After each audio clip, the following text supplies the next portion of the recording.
Hey, welcome. End of the week. It is the All New SportsCage on Friday, like the big voice said, for Nelson Holmes. Barney, Shynkaruk, Daren, Anderson. The next 3 hours live from Agribition. God, has it been fun being down here over the week. Thanks to everyone that stopped by and had a chat as well. What we got on the show for you today, we are going to talk CFL. Really curious to get DA's thoughts on some of the moves in the CFL, the possible moves, where that's going to go. It's always nice to have different opinions, right? My wife says it's a TikTok world. Things got to be different. I'm the only consistent for the most part, except that I take a lot of holidays. So we'll get that. We'll get into that. Scott Schultz, former Saskatchewan Rough Rider. He's been down here at Agribition with his regular job. He's going to come by at 3:30. We're going to chat CFL and other things. We have an interesting clip from the head coach of the Michigan Wolverines hockey team on his take on how big and powerful Michigan and NCAA hockey is. If you're a hockey fan and you've been following the CHL transfer to NCAA thing, you're going to want to hear it. It's a little bit of a head scratcher. We'll talk some Four Nations Cup. Hour 2, 4 o'clock.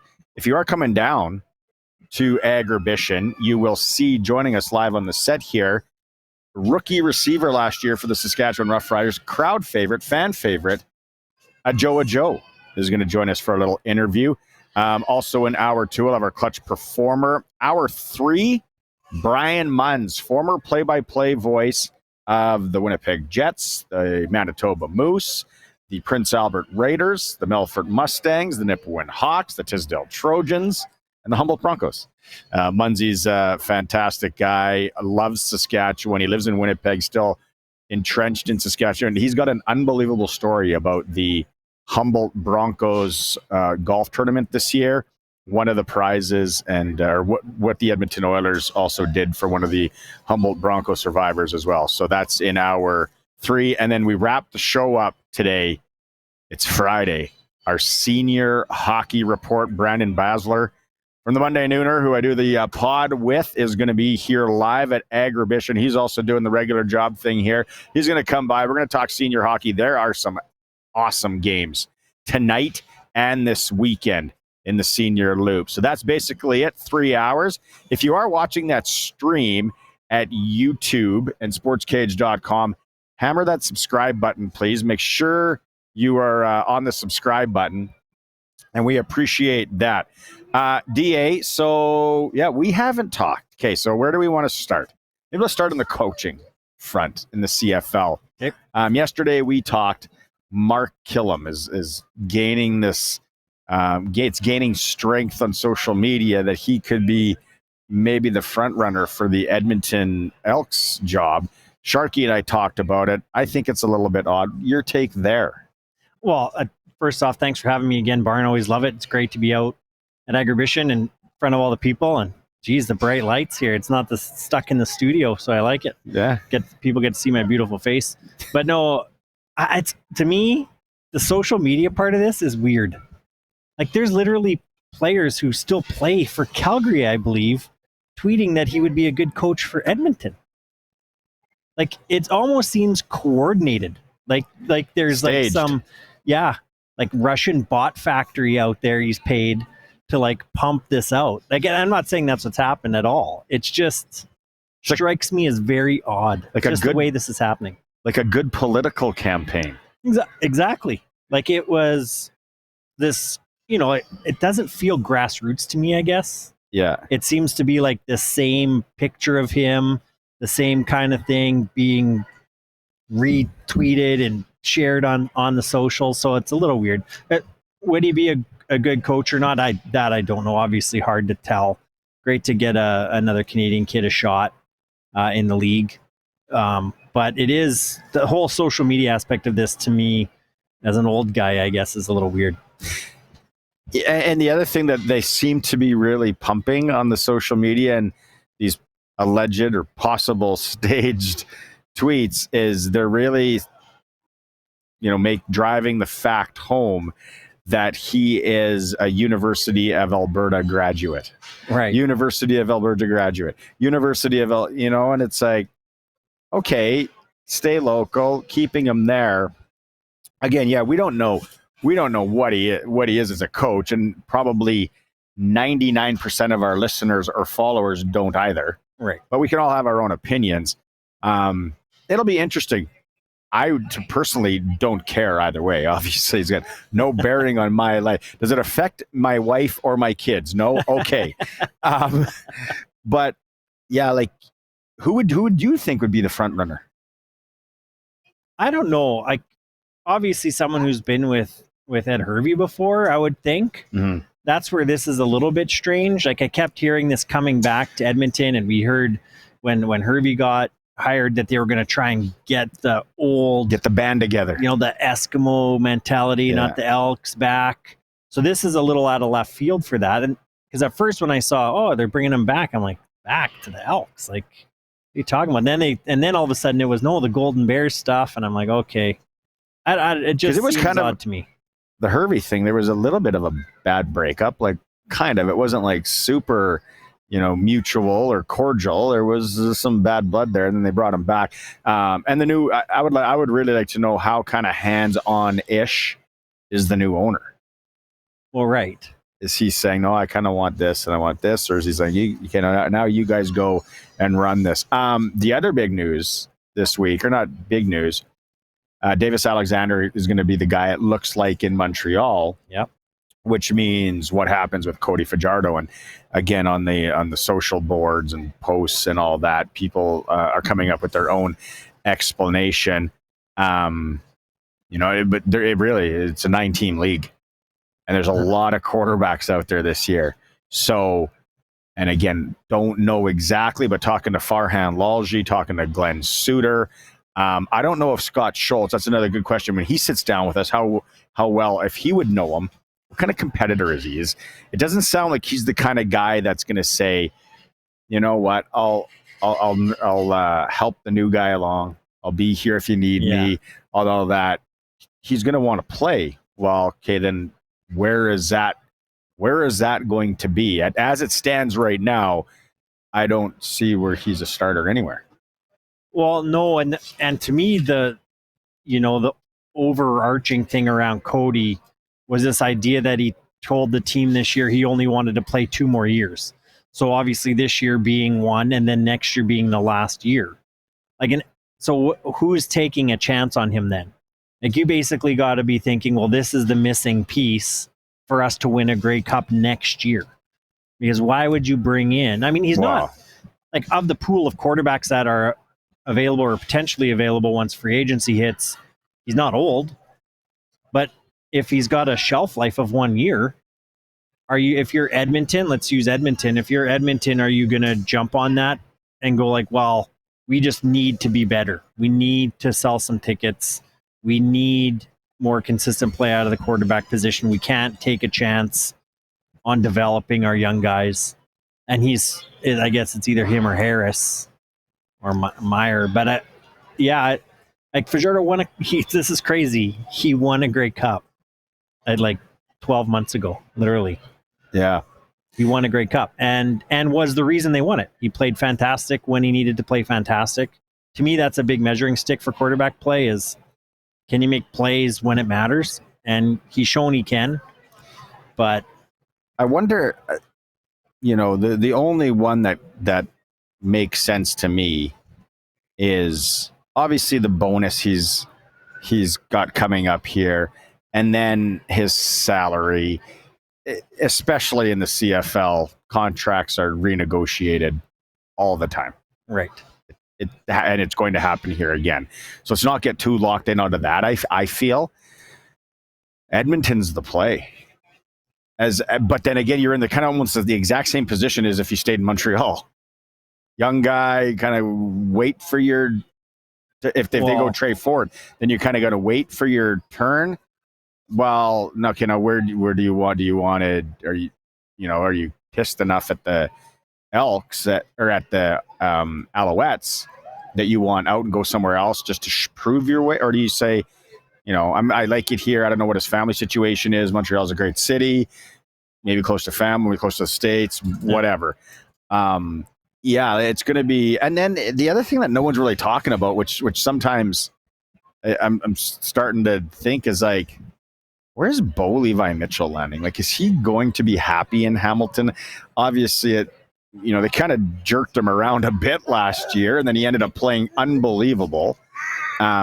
Is he in a driver's seat? Is he in the driver's seat there? Do they pull the rug from under him at some point? Well, right, because he's under contract. Yeah. For a decent, like, in the CFL pay scales, it was a decent amount until Nathan Rourke came back and blew everything up. So now if you're Bo, he's sitting there. It sounds like he went, well, now I'm the MOP nominee for the East. Mm-hmm. And you kind of, got me to sign this contract to a little bit less than I had originally signed for and a little bit less than I wanted to. But now Nathan Rourke's getting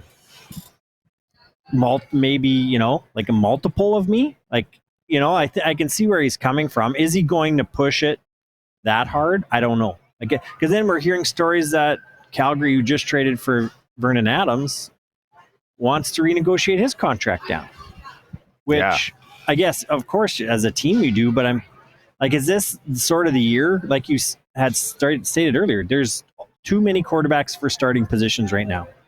So our team's going to play hardball with these quarterbacks and say, well, listen, I don't have to. Like, Bo, what are you going to do? You're going to skip out on training camp? You're under contract. You're not going to get paid. Everyone else is going to have a quarterback already. You have very little leverage for quarterbacks right now. Capital Ford Lincoln text line, Saskatchewan's number one Ford retailer, Capital Ford here in Regina, 936-6262. If you want to get in on the conversation, anything that you want to spout off about or chime in on, is it the quarterback thing? Is it the coaching items in the CFL? Or is it hockey and this comment? So it was funny because you sent this to me, DA, today. And I was like, okay, it looks like it's a guy from Michigan Wolverines. And I'm listening to it, and it's on the Barstool podcast. And I think Colson and Curtis back, you guys are going to have it. It's Brandon Naurato, head coach of the Michigan Wolverines hockey team. And so we've been talking so much about this colossal shift in hockey and what's going to happen the next few years is major junior players now being able to go NCAA. Who knows how it looks in 5 years from now, what leagues struggle, yada, yada. But here is Brandon Naurato, head coach of the Michigan Wolverines, talking about his program and NCAA hockey. The NCAA and the University of Michigan, I'll speak for us, we're not competing with the Canadian Hockey League. It's not even close. It's two different age groups. The USHL and the CHL, they compete for players. We are the next level. We are the level before the American League and the NHL. We are competing with the American Hockey League, in my opinion. Michigan is such a special place, socially, academically, athletically, that we believe we are above the American Hockey League. I don't know if there's an American Hockey League team that over 3 years has had 15 to 17 guys go up to their even affiliated club and play NHL game. So we're proud of that. It was the coaching staff before me. It's us. It's the players that are here. It's the development. It's the style of play and the winning. It's everybody. It's definitely not just me or the coaches or this year's guys. It's everyone's program.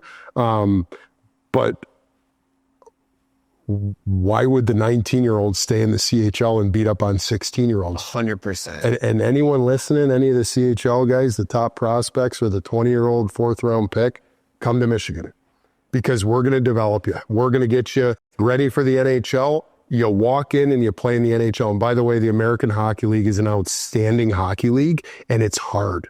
And even our first-round guys are realizing how hard it is in that league because there's men with families. So why not be overripe here and have the best experience of your life?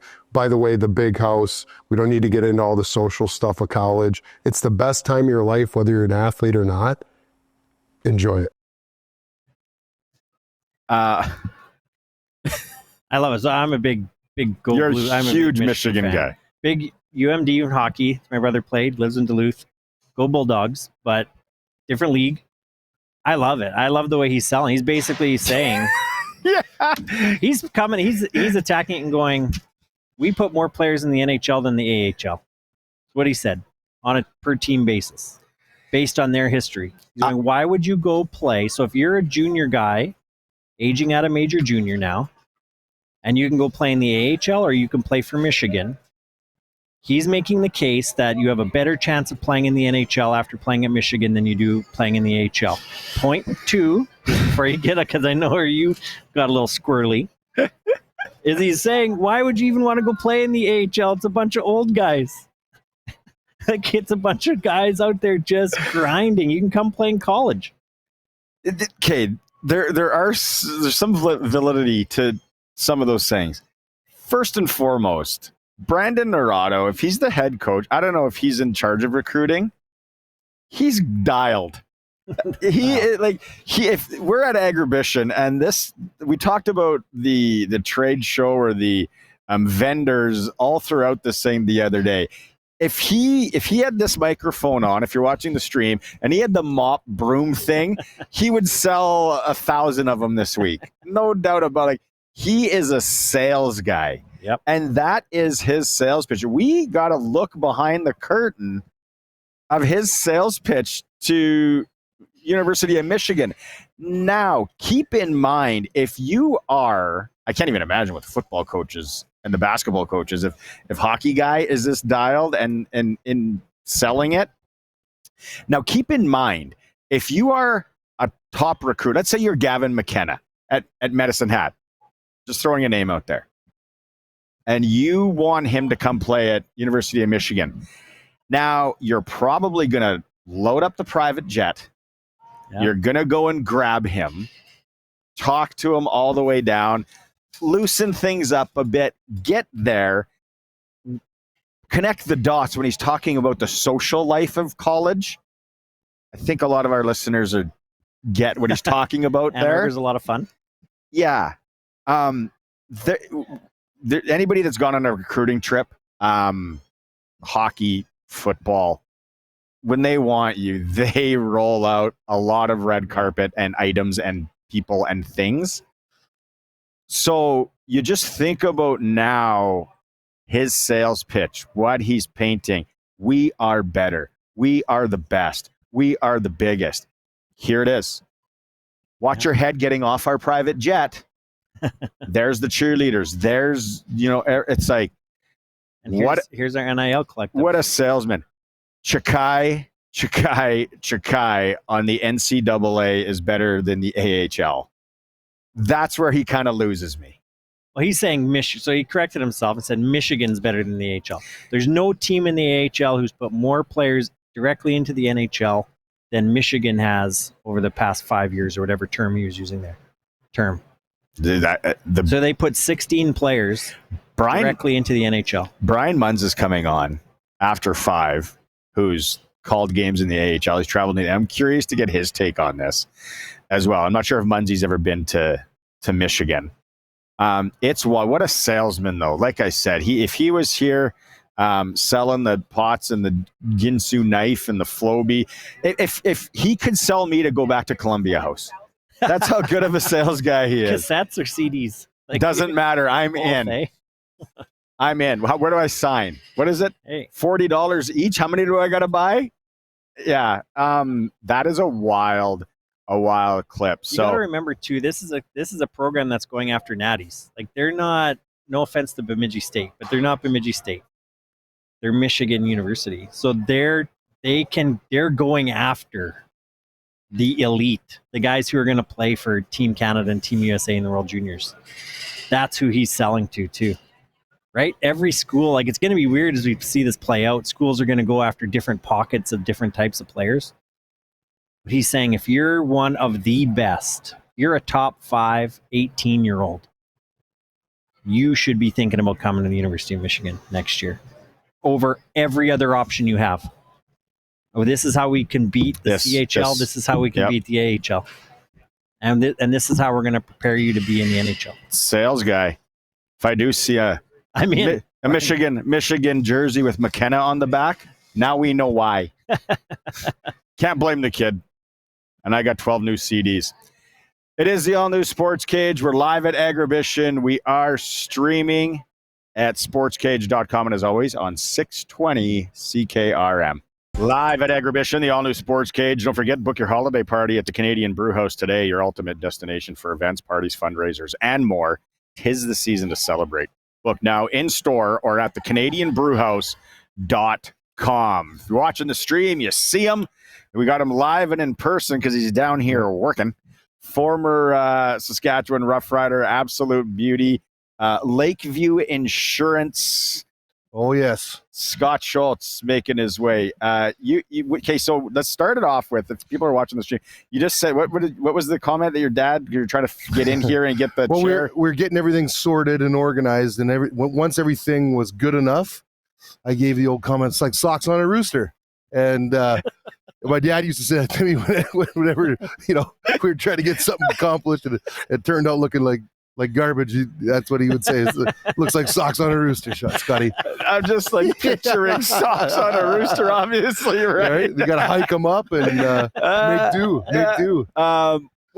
Start with Agribition and Lakeview Insurance. You're down here grinding all day. Was it been good though? Grinding, yeah. I've been grinding since Monday. We put up the old booth on Sunday, and yeah, it's been wild. Just so much kids, so many clients that we deal with are up here. So it's not so much that we're doing business. It's just being present and getting a chance just to have a good old chinwag with our clients. Yeah, no, that's awesome. It's funny, right? It's like lots of news in the CFL. We had the Grey Cup game. First off, the Grey Cup game, where it was like at 1 point 17 points and down to 10, and what an underdog story. Nick Arbuckle, classic CFL Grey Cup game, right? Where it's like, oh, they won. Yeah, and good on him for being able to seize the moment and all that. But nobody wants Toronto with more championships. I think, what do they got? Like 15, 16, 17? Clubhouse leader. Can they break us off a couple? Can we borrow a couple? It's just, it's ridiculous that they have that many. So I don't really care about that. I'm excited about all the scuttlebutt about the movement and what's doing in the West and all that kind of good stuff. Which one intrigues you the most? Oh, that quarterback that went to Calgary is going to be something else. You think so? I like him. Vernon, I've always liked him. When he's been able to, spread his wings like a peacock and fly, he does a good old job. It's just, can he settle in there? I heard him speaking. He's got an affinity for Dave Dickinson. Dickinson actually stopped in to his university when he was in college, and so having that awareness and about Dave and that kind of an affinity for the coach, I think it's going to be a good fit. Sorry, Scott, I'll jump in here on Barney, but I've been debating my brother all day on this. So, right, everyone, we just beat him. We just beat him. Yep. And but you know what? To ultimately win that prize, you need to take risk. You're in the risk business. Oh, we're in the risk management business. Do you know any business that makes any hay without taking any risk? Well, listen. No. You got to take a risk. And VA is a high risk, high reward type of a guy. That's the way I look at it. Well, and it is. And it's just like when everyone knew that Caleros had to move on from here, someone took a risk on him, and then Toronto took that risk, and then he passed along even down further to Winnipeg, and then it paid dividends, right? And so you just never know. And then you look at his situation. He's particularly healthy. He's not over the hill, and I think you get these guys in a new situation, a new town, and you start winning. Things start to happen, and engagement with the fans. I think it's going to be a good situation.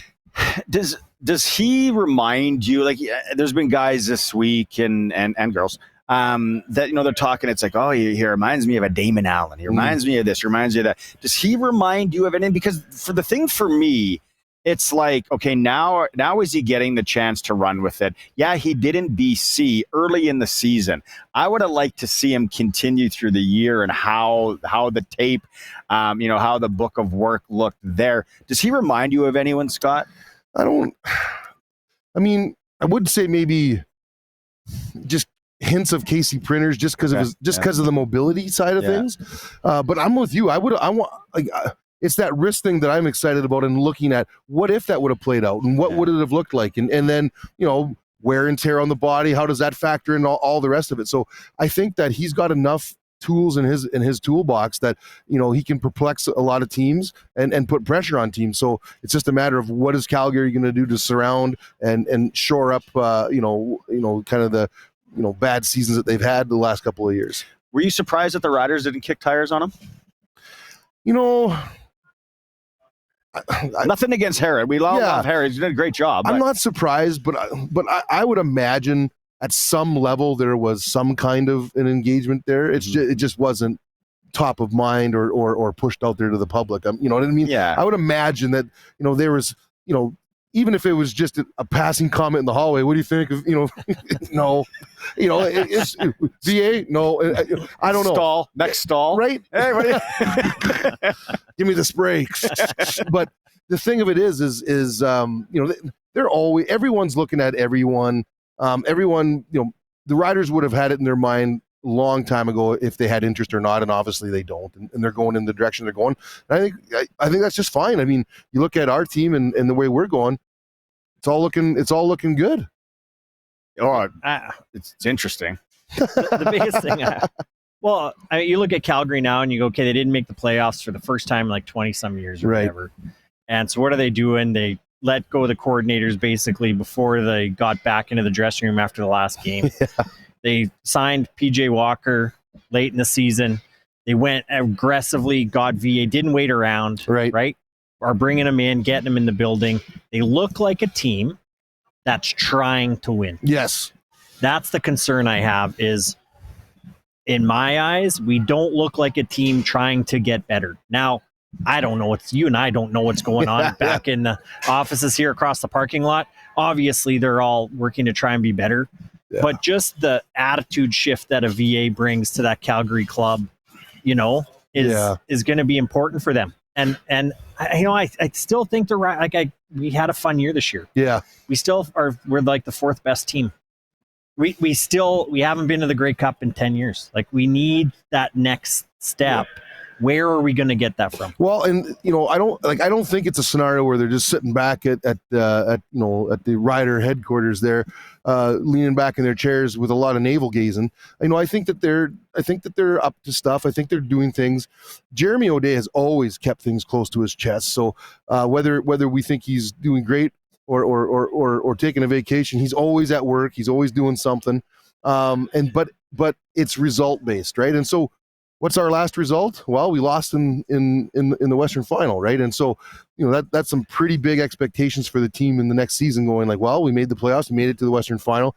That next hump is making it to the big game. And if we did it last year, why can't we do it going forward? And all of those conversations that we're going to have leading up to spring training. Do you know, back maybe in your career, guys you played against or coached with, do you know anyone that's in the running for the Edmonton Elks job? And do you have any, sway or not sway, but do you have any opinion one way or the way who the Elks are going to go with? I don't know who they're going to go with. There's a lot of talk of Mark Kellum. Yeah. And I don't mind. I don't care who they go with because it's the evil empire, but I understand what they're doing. Like they're bringing in some of their old players. They're bringing in some guys that cared about the team, that were inserted in that community, and they're trying to bring back that old Eskimo mentality, albeit being the what are they, the Elks? I almost forgot there on the spot. But I see what they're doing, and I like that. I like it as much as I hate it. Pains me to say it. That mentality worked in Winnipeg a number of years ago, and look where it's gotten them. 5 trips to the Cup. I think they've won 2. It's one of those deals. So I recognize what they're doing, and it's going to be interesting to see how it plays out in the season. I think, too, the West this year had a down year. The East, I think, was much better than, we kind of have this idea that the West teams are better. The thing that I'm looking at now in this offseason and going, okay, BC's definitely not happy. They get rid of their coach. They jettison VA right away. Yep. They're going to go full bore with Rourke. You've got Edmonton doing what they're doing, changing the culture, We got Calgary doing the same thing. We're going to do everything. And then over in Winnipeg today, they're letting it drop that we might go all in and go over the salary cap in order to win the Grey Cup at home next year. And so you've got, They probably should. right? You've got all these teams. Like the Riders got to keep up. Like, I don't see them we gotta going match 6 in a that. row to the Cup. Just saying. But I mean, I'll gamble and I'll throw those dice on that. But the Riders did it. I mean, we did it in 13 where they pulled out all the stops, and it is what it is. I mean, when it's bumper crops and you can afford those overages, throw caution to the wind and get it done. Do you know Cody Fajardo at all? I don't know him.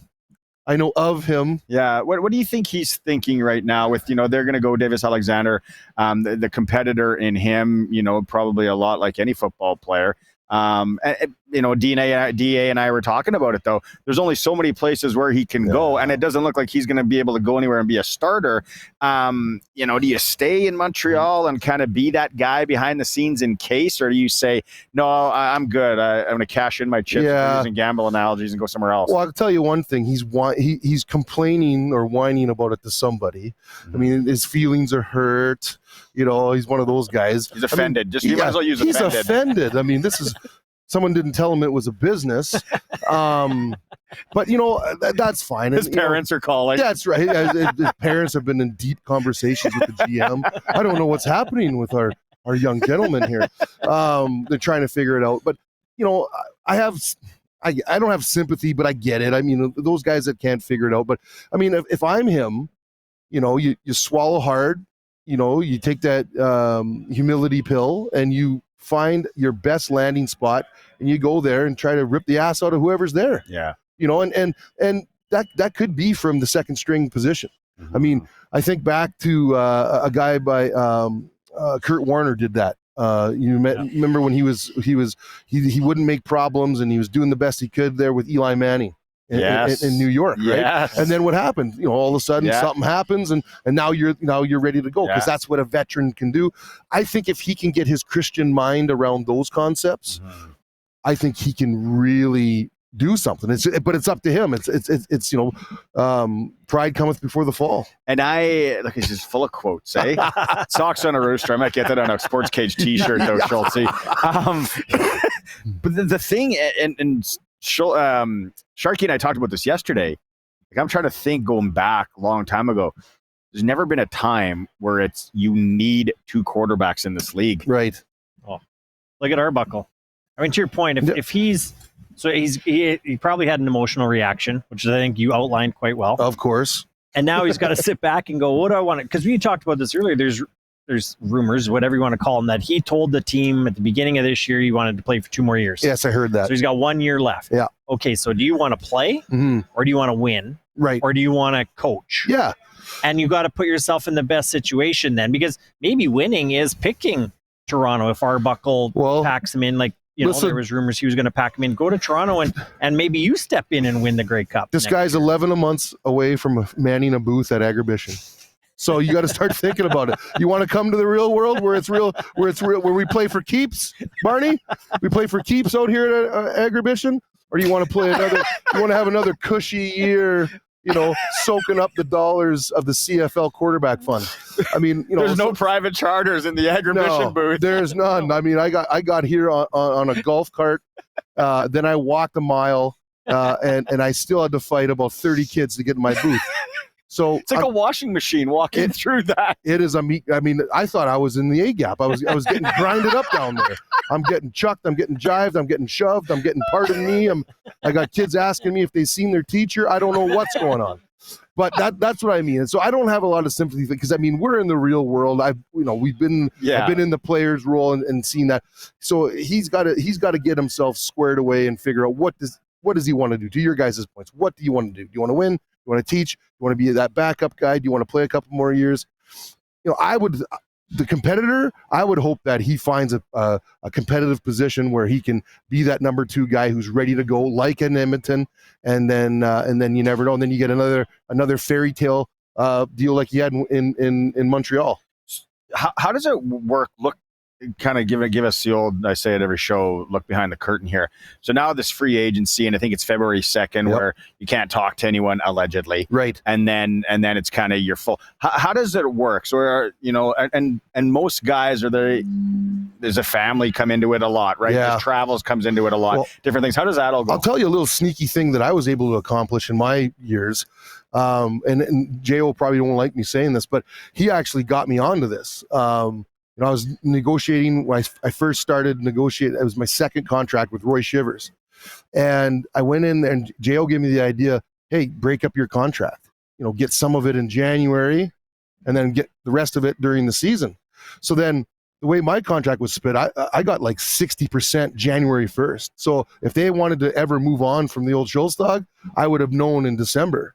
And so I've got the most time to deal. And then I'm in the season, I'm playing for peanuts because I've already made all the dollars back in January. So it doesn't really factor into that. A lot of guys used to get their bonuses like in March. Well, February is free agency. You're then committed. Exactly. So these guys are all, waiting on a $20,000, $30,000, $40,000 payment in March, and then they're gone in free agency. So a lot of guys have fallen to the wayside like that. And I was lucky enough to be able to get that in my contract. So, there is some of that stuff. I mean, you got to be a smart Saskatchewan boy to root out those ideas. But, I think you could actually hear J.O. from across the parking lot yelling, shut up.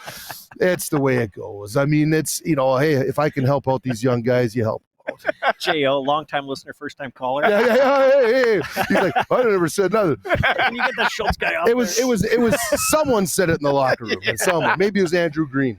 No, but is there a free agent that you're like the riders like we need to get this guy, or is it? Actually, it's funny. Some of us older guys, and again, we're so far removed from actual playing. Like we do have that inside knowledge, but the game is crazy right now. I mean, how much it's grown and the athletes. Yeah. It's just like what I miss is like, where's all these new finds? Like, where's the shiny little diamonds that are out there? It seems like there's a lot more done in that rewash of players with the free agency and picking guys up from other teams. And so, I always get excited about the no-name guys, the guy that's in a high passing conference, some quarterback, and they get him, and all of a sudden he's the next star. Yeah. Villanova State. Right, yeah. They had a team. Well, Eastern Washington, like all those guys that came out of that conference. Okay, so we're going to wrap it here. You got your ring on. People should come by the booth and see Oh, yeah, shine it up. Anyone who wants to try it on, take a picture, come on and say hi. We'll see if we can get down those rates for you. What's the booth number? Do you know? Booth 668, Lakeview Insurance. Just stop by. The code word to get the ring is socks on a rooster. or pocket dog.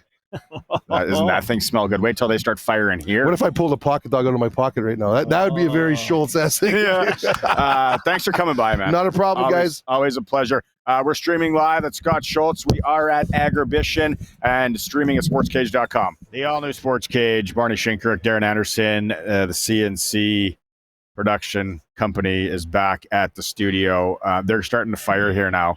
We're at booth, I think this is booth 733. We're in the soccer center, and this is the everyday beef. They're going to start cooking here right away, and the smell is going to get absolutely... I'm going to get hangry here in a minute. It is so good. And then the Subway starts cooking buns, and then we're right in the middle of both of those smells. It's unbelievable. A lot going on in the area this evening. Well, let's go run through the SJHL first here. We got the Battlefords in Melfort. That was the Southie Mainline Chrysler, the new king of trucks in Southie, Saskatchewan, the worth the drive game of the weekend, according to Benny Walchuk in our SJHL report. That one is in Melfort this evening if you're making the trek. Yorkton is in Nipawin, Estevan down in Wilcox at Notre Dame, Melville at Kindersley.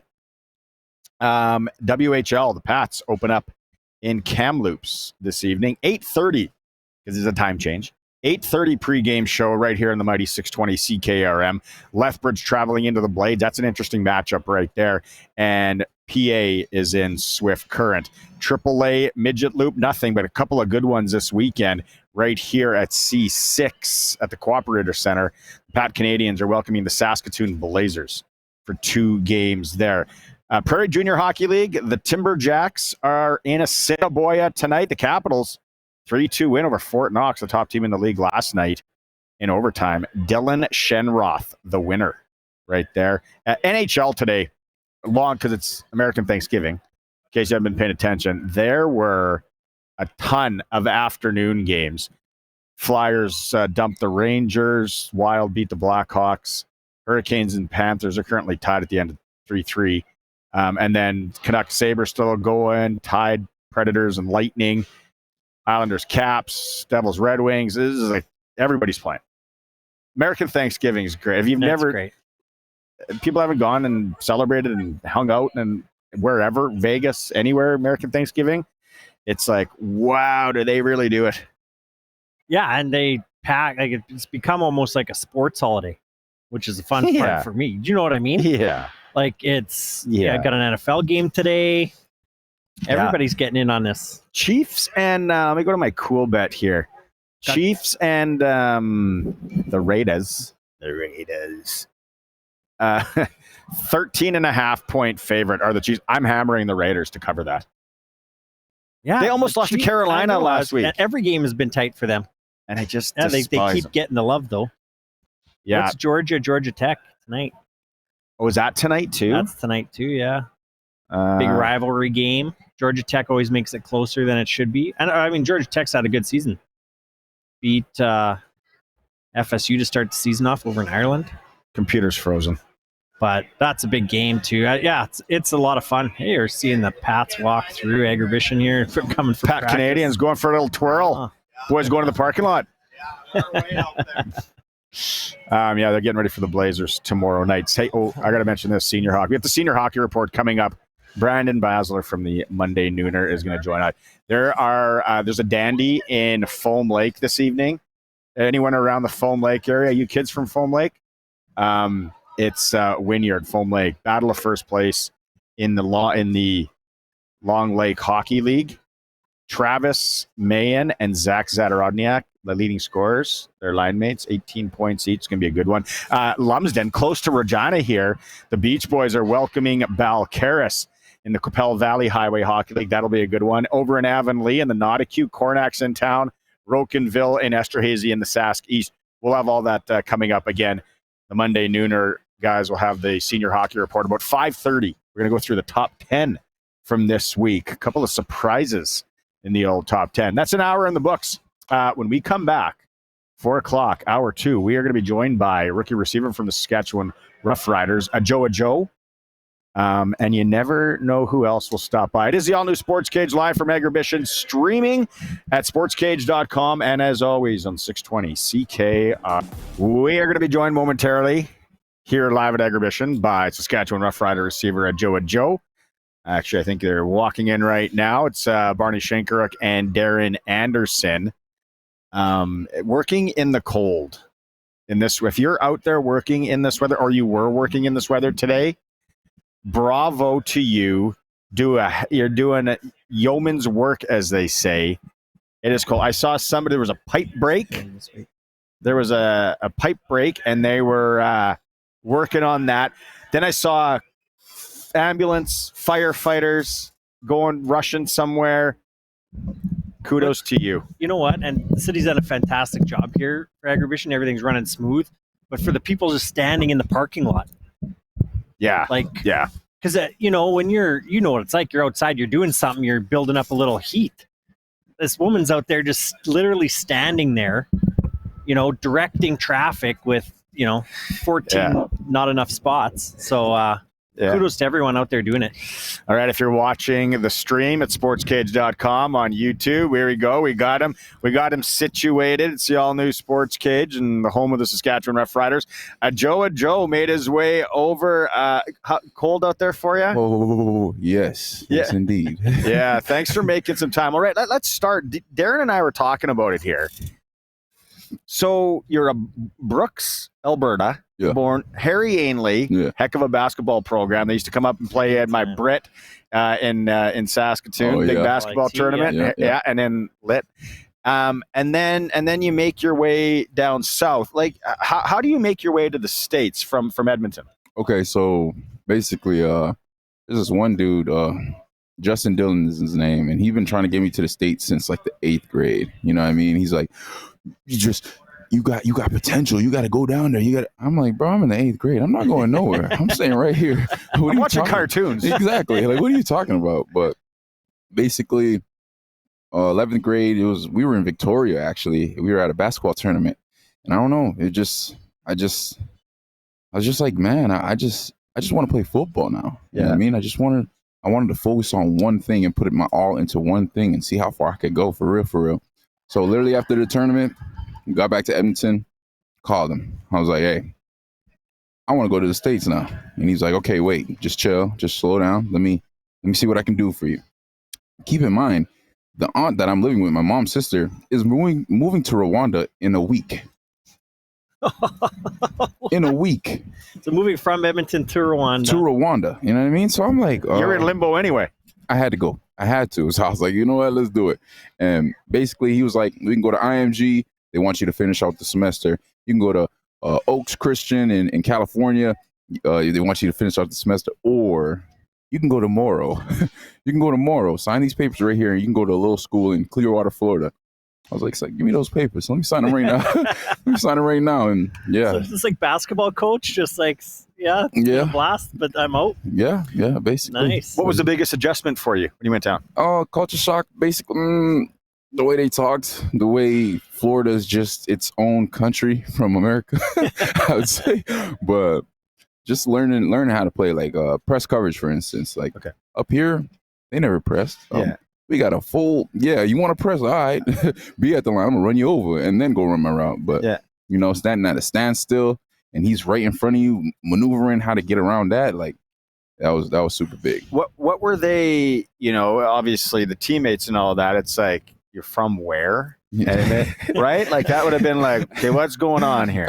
I mean, it was kind of crazy because, like, most of my team was from Canada. Like, I went to an international school, right? So, we had guys from Italy. Haba went to the school, you know what I mean? So like it was guys from all over the country, but mostly Canadian.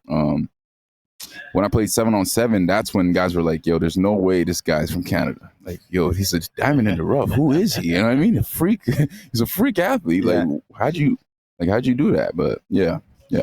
Nice. So you're down there. So you go down around Christmas time then, I'm guessing? Like sort of end of the calendar year? No, I went What time of the year was this? February.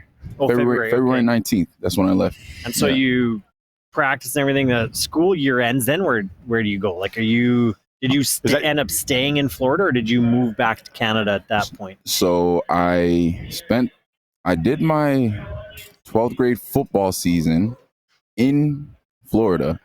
And then December 14th, I moved back up to Brooks, and I went to Brooks Composite High School.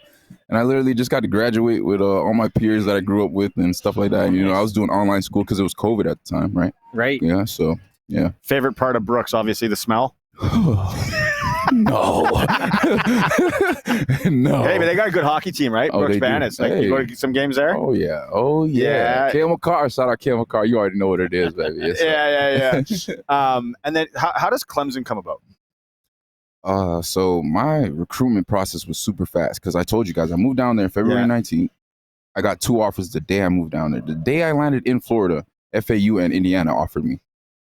They offered me up a basketball video. I just dunked it through legs. I did an East Bay. Coach sent it in. Boom, 2 offers. After that, it was literally like an offer a day, 3 offers a day, 4 offers a day, 5 offers a day. I'm like they haven't seen you run yet? Haven't played American football yet at all, And wow. So my recruitment is just going. And I'm waiting for my dream school, Alabama. Yeah, roll tide. Roll tide, baby. Alabama offers me. I'm like, ooh, I'm crying in the shower. I'm ecstatic. You know what I mean? Like, I'm like, there's no way this is happening. I haven't even played football yet. Like, I haven't even played the season. The season hasn't even started yet. Wow. So they offer me. I'm like, oh yeah, let's get on it right now. I'm like, hey coach, when can I come in an official visit? Like, I want to. This is my school. I want to commit right now. They left me on red. So I'm like, ooh, what do I do now?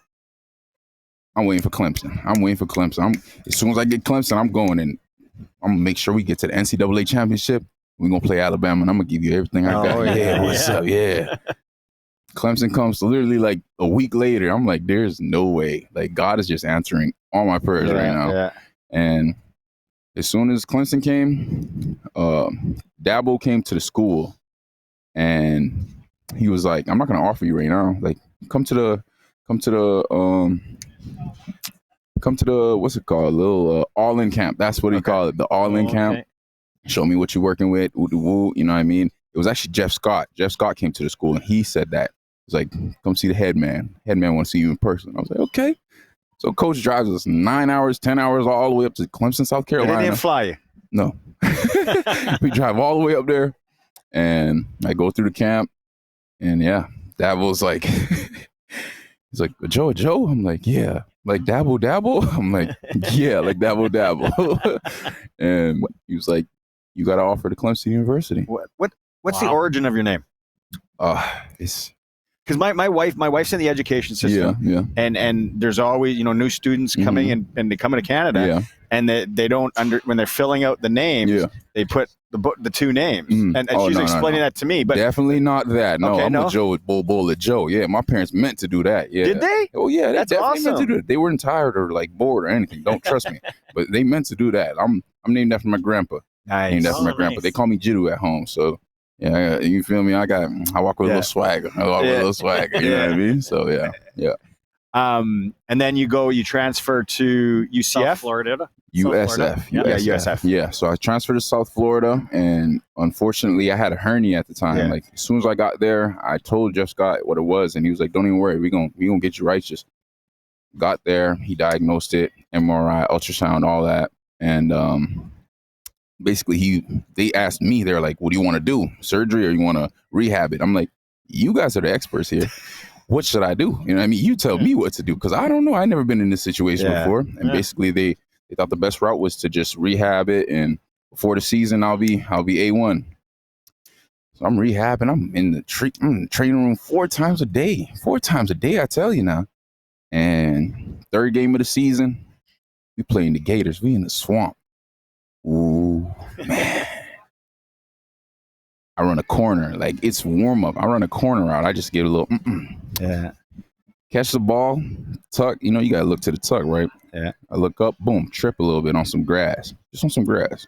Do a somersault, and I rupture my whole rectus abdominis, my adductor longus, like the whole ordeal. So, yeah, and season-ending injury right there. I played in 1 game. I played in BYU, caught 2 passes.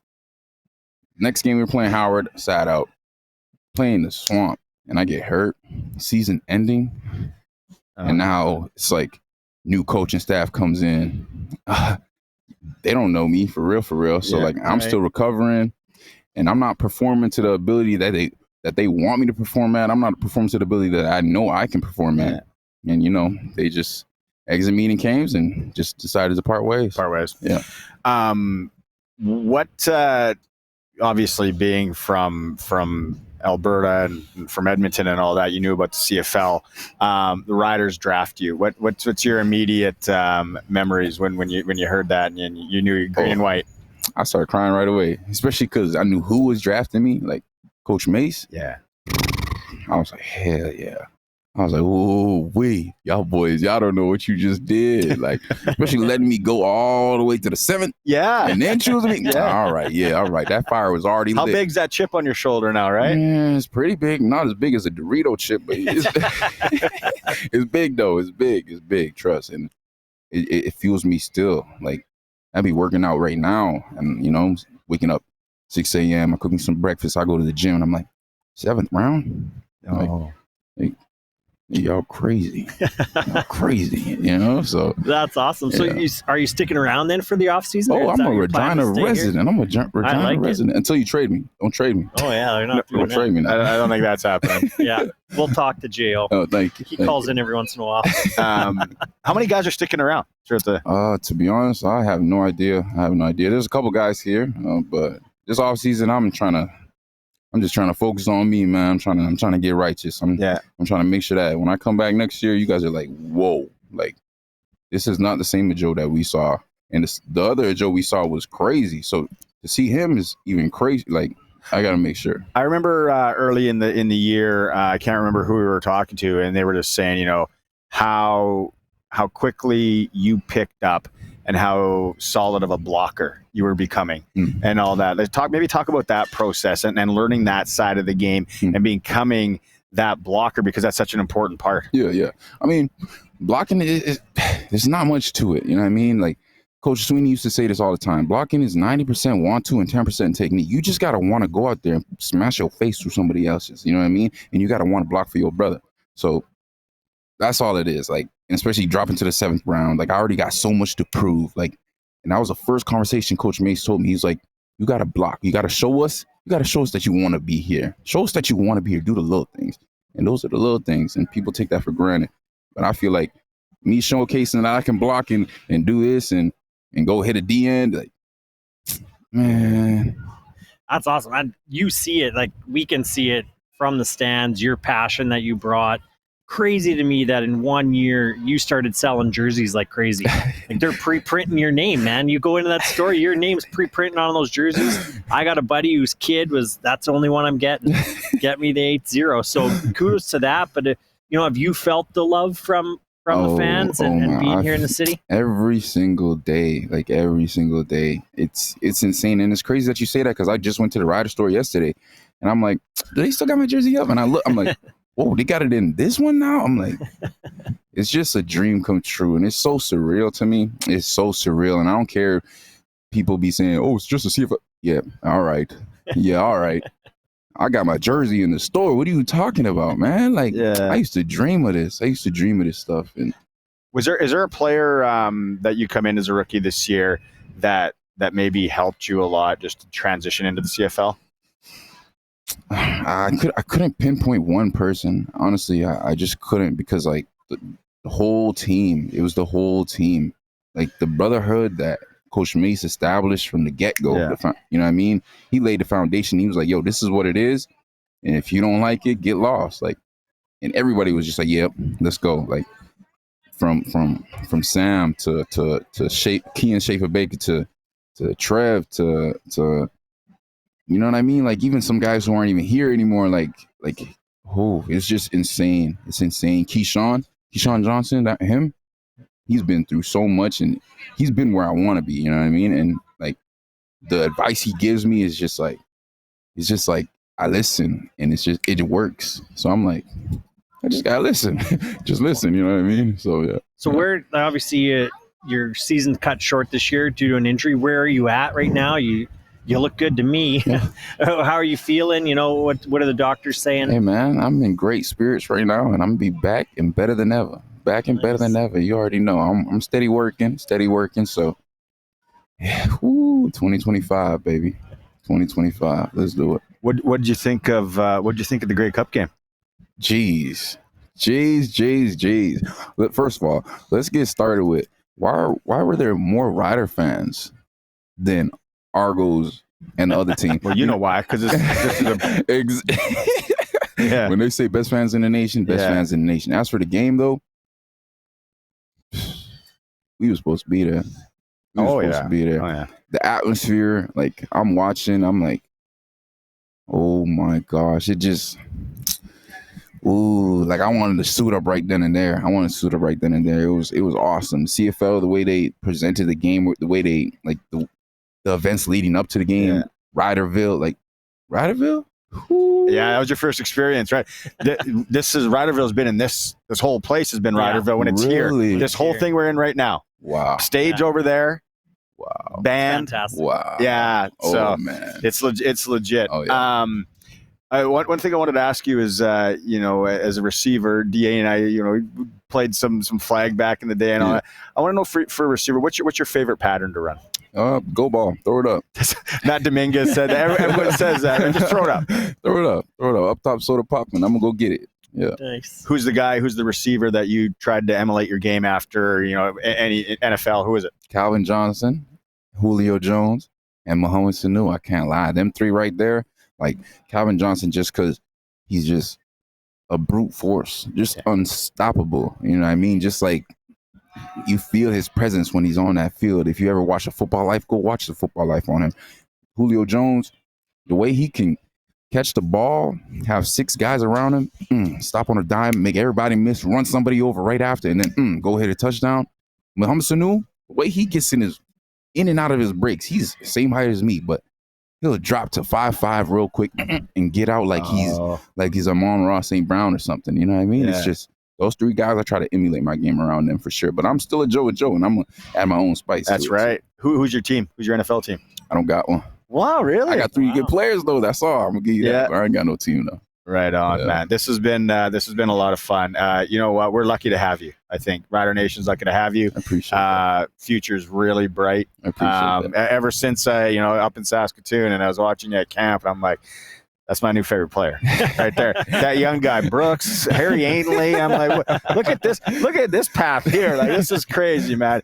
Thanks for coming by in the cold, and keep that chip on your shoulder. Can't wait for next year. I appreciate that. Thanks for having us. Ajou Ajou from the Riders. It's the All New SportsCage. We are live at Agribition, and we're streaming at sportscage.com. Yes, sir. Welcome back to the All New SportsCage, live from Agribition. Barney Shynkaruk, Daren Anderson here. Don't forget, the UFC lives at the Canadian Brewhouse. The most TVs, great food and drinks, the perfect party atmosphere. No better way to experience UFC 310 on December 7th. See you at the brew. I watched my first UFC, a couple of weeks ago when what's-his-name came out of retirement. John Bones Jones. Yeah, John Jones, Joe Jones, whatever his name is. I was great, though. And he finished it off with donkey kick. I know. So I'm like, yeah, that's pretty awesome. Guy ended up with broken ribs from one kick. Broken ribs, a spleen, something. My son was telling me all about it. I didn't watch it, but I saw the highlights. I'm like, holy cow. What was the odds on the match finishing on a donkey kick? And who took that bet? Don't forget, Senior Hockey Report coming up in hour 3. It's brought to you by CoolBet.com and Future Ford in Melville. Also, former broadcaster Brian Munz is going to be joining us in hour 3. Hockey around the area this evening. It was the Southie Mainline Chrysler Worth the Drive Game of the Week. New king of trucks in Southie Saskatchewan. Battleford is in Melfort this evening at the Northern Knights Palace. Elsewhere in the SJ, Yorkton, Nipawin, Estevan, Notre Dame, Melville, Kindersley. WHL tonight right here on 620 CKRM. The Regina Pats are in Kamloops. 8:30 pregame show with Dante DeCaria. Lethbridge is also at the Saskatoon Blades and Prince Albert and Swift Current. Those are your Saskatchewan teams. Senior hockey games tonight. There are a couple of dandies out in the area. We got the battle for first in the Long Lake Hockey League. Wynyard is in Foam Lake. 8:30 puck drop. Also Balcarres and Lumsden. That one goes 8 o'clock in the Valley Highway League, the Coppell Valley Highway Hockey League. So there's a quick rundown of what's going on. Tons of NHL games today during the day. It was American Thanksgiving yesterday. Christmas party tonight. Forgot to tell you that. I got a Christmas party tonight. Oh, you just hope at the Christmas party that everyone holds it together. I've been to one where too much alcohol and Buddy had to start trying to be tough with everybody. I was like, listen, you pigeon. He doesn't work there. He doesn't work with us anymore. And it's just like, can you not? Free booze. It's like, geez, you know what it's, I guess we were all there at that young age. Any crazy Christmas party stories?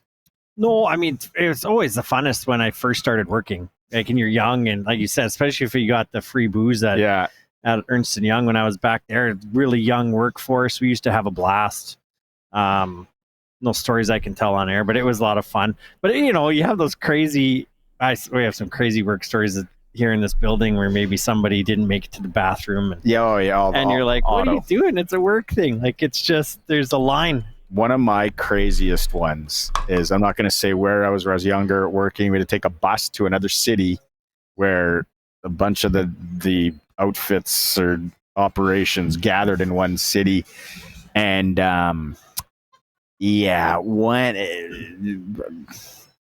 this couple wasn't having the greatest of times in their marriage. And the wife didn't get back on the bus. She ended up leaving and it was in that city. And then it's like, what do? I got to stay. The bus got to go.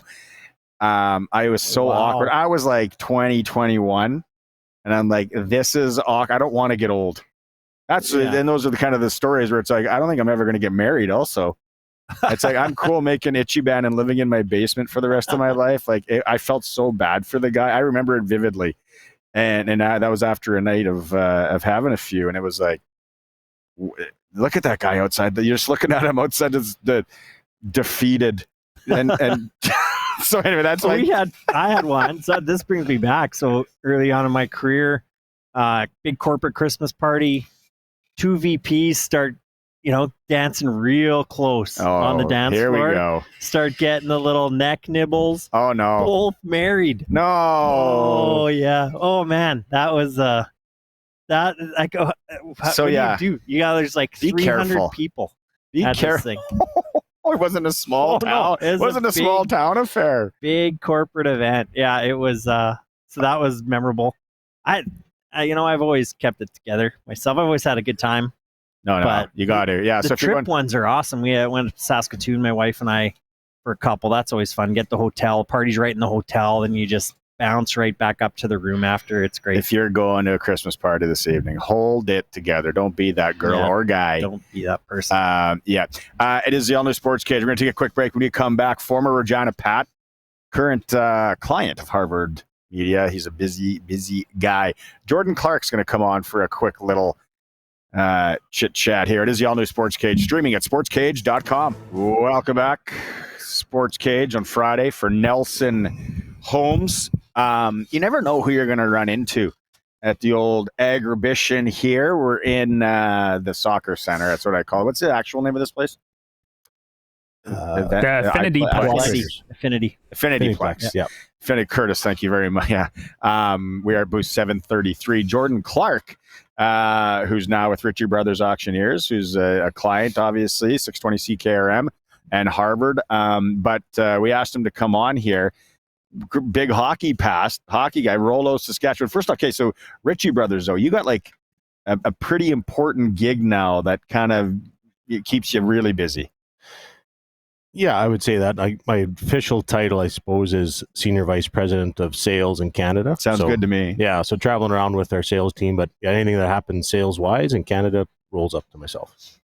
And Ritchie Brothers is just an absolute power, right? Like, you guys, obviously you're everywhere, but you guys keep humming. And now it seems like land sales are like such a big thing. Yeah, it is. And it's just a natural move, I think, for a lot of our clients that are comfortable with the auction process.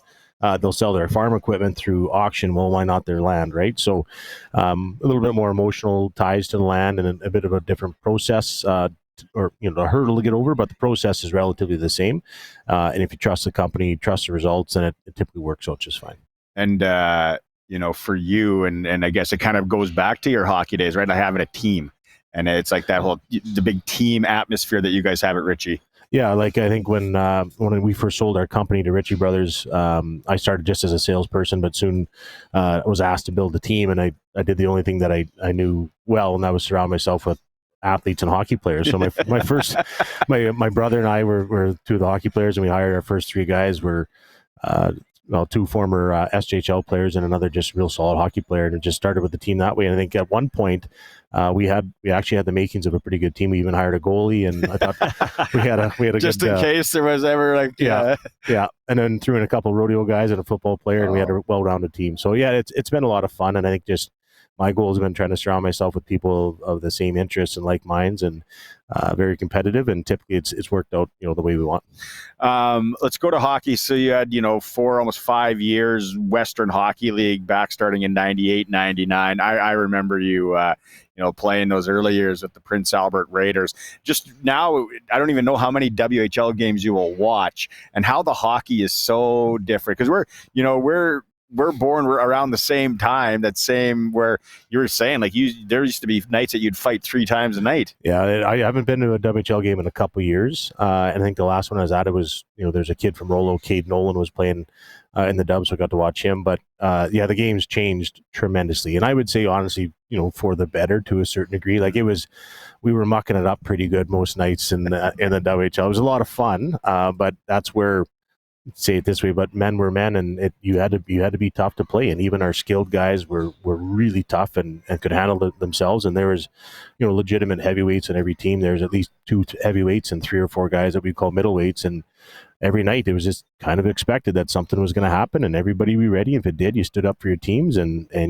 you bonded really well and real easy together by doing that. But it was a lot of fun. But looking back, it was probably too much on one end of the spectrum for sure.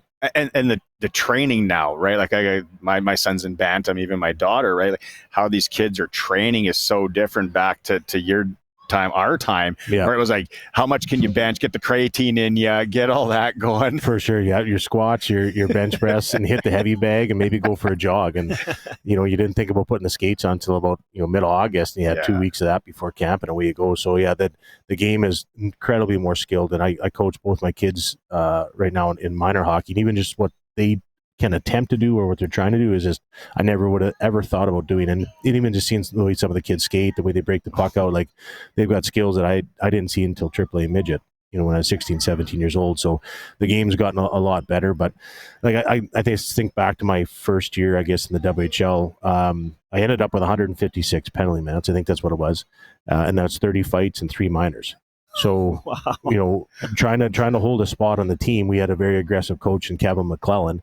And you didn't take minors, because if you're a fourth liner and you took a penalty, well, you weren't playing. Right. So you played a very clean game, and you found ways to, if it was going to engage in an extracurricular or another minor, that you took someone with you. So, but it was a way just to kind of stay in the lineup. And I had no intentions when I moved away to be a tough guy or handle that game, because as a kid I was quite skilled, and you'd have 40, 50, 60 goals in minor hockey, and at 13 or 14 years old, you start seeing scouts in the stands. So, you could contribute at that age, but once you got to a higher level, you had to find a way to kind of just adapt and hang in. And I just naturally just kind of went to that route.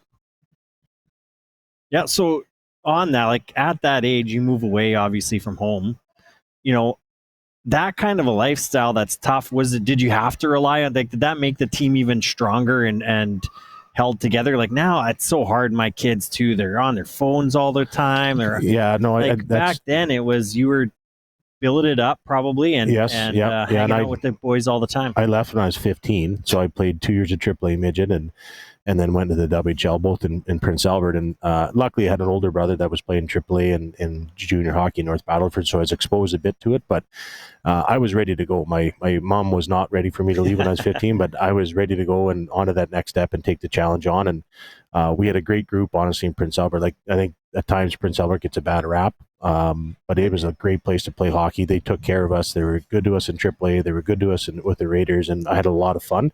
Some of my best friends to this point are still, from those early days of those teams. So, but yes, it was, we bonded together at school. You were together all the time.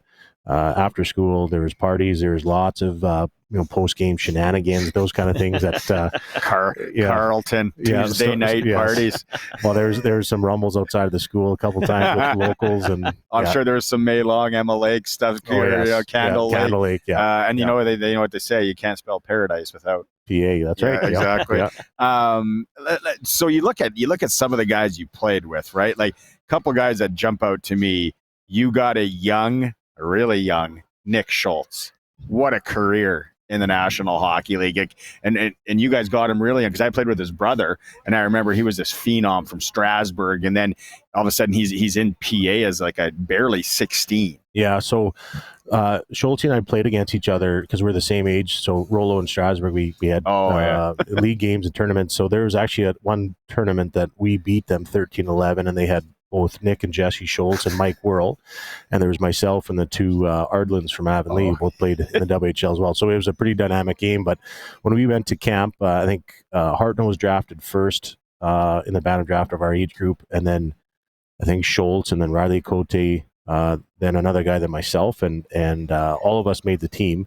Well, I shouldn't say initially out of the gate, we were all there for a couple weeks, and then slowly disbanded. I think Schultz, Cote, and Hartnell stayed, and then we all played together again when I was 17. So it was pretty good to have 5 or 6 draft picks play together from the same year. Is kind of unheard of in the WHL, and we all find ways to contribute. Like Riley Cote at the time was a goal scorer. He was an offensive player and turned into be a heavyweight in the NHL. Heavyweight, right? So, and even like Hartnell, like he was an aggressive, hard-nosed player, but he fought more than he probably should have or needed to, and I think that actually helped him as he got in the NHL to be just a really aggressive player. What's your favorite Scott Hartnell story? Because he just interviewed him on the Nooner. I just saw him in Nashville, and I was there. He was outside going to the Luke Shannon. Just a great guy. He's an awesome human being. He's like one of those people that you could just see anytime, and he's just always bubbly, always laughing. But I would say my favorite on-ice story of Scott Hartnell. So he was 17. He was our captain as a 17-year-old. Wow. Prince Albert, right? So to have that responsibility, and he just owned it and loved it, and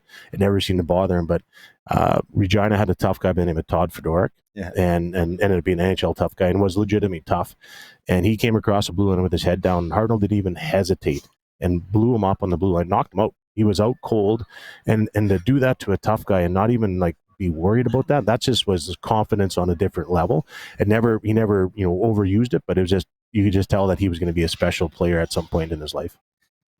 You didn't have your last year, the injury in Regina, you didn't play a lot here, but what are your memories of playing under the orange top, like for the Pats? Because you're 30 minutes, you grow up 30 minutes down the road. Yeah, no, it was a good stop. I'm glad I was able to finish my career coming back home. So just the way it worked out in Spokane, there was 4 20-year-olds and 3 were drafted as 16-year-olds. So I kind of looked at it and knew the writing was on the wall. There was myself and another D-man that were 20.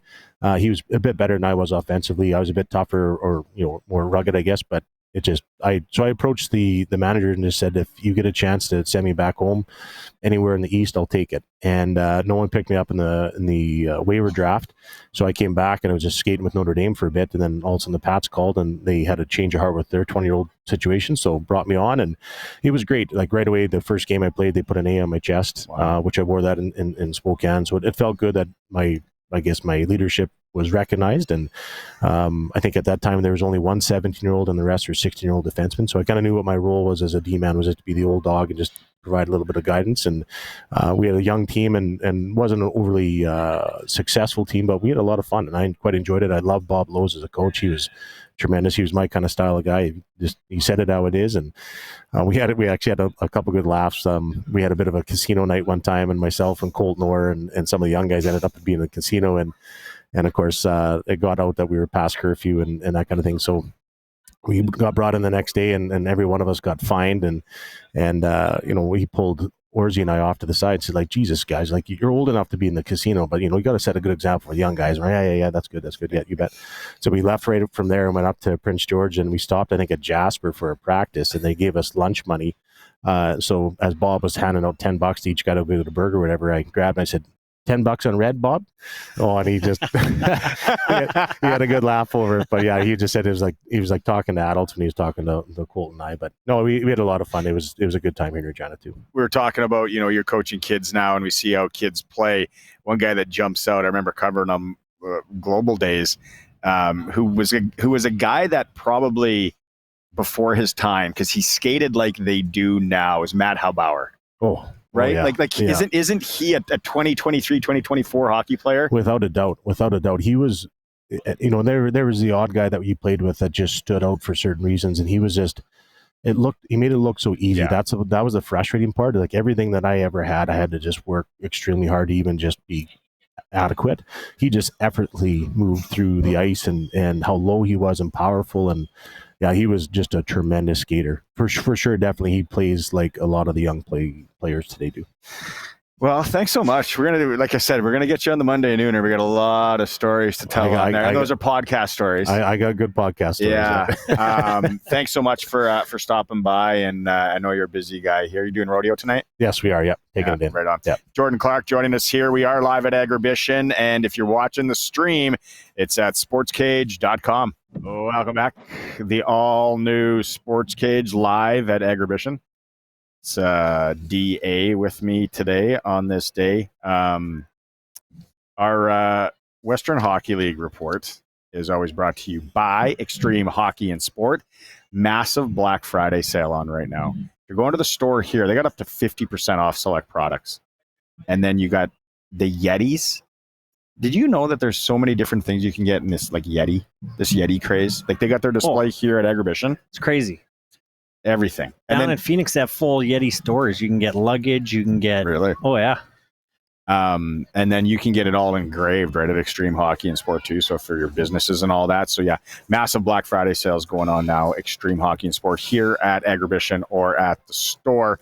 Regina Pats are in action tonight in Kamloops, 8:30 pregame show. Dante DeCaria right here on 620 CKRM. Curious to see after the trades how the Pats play. The BC division is so tough this year. So that's it'll be a tough test for the young Pats.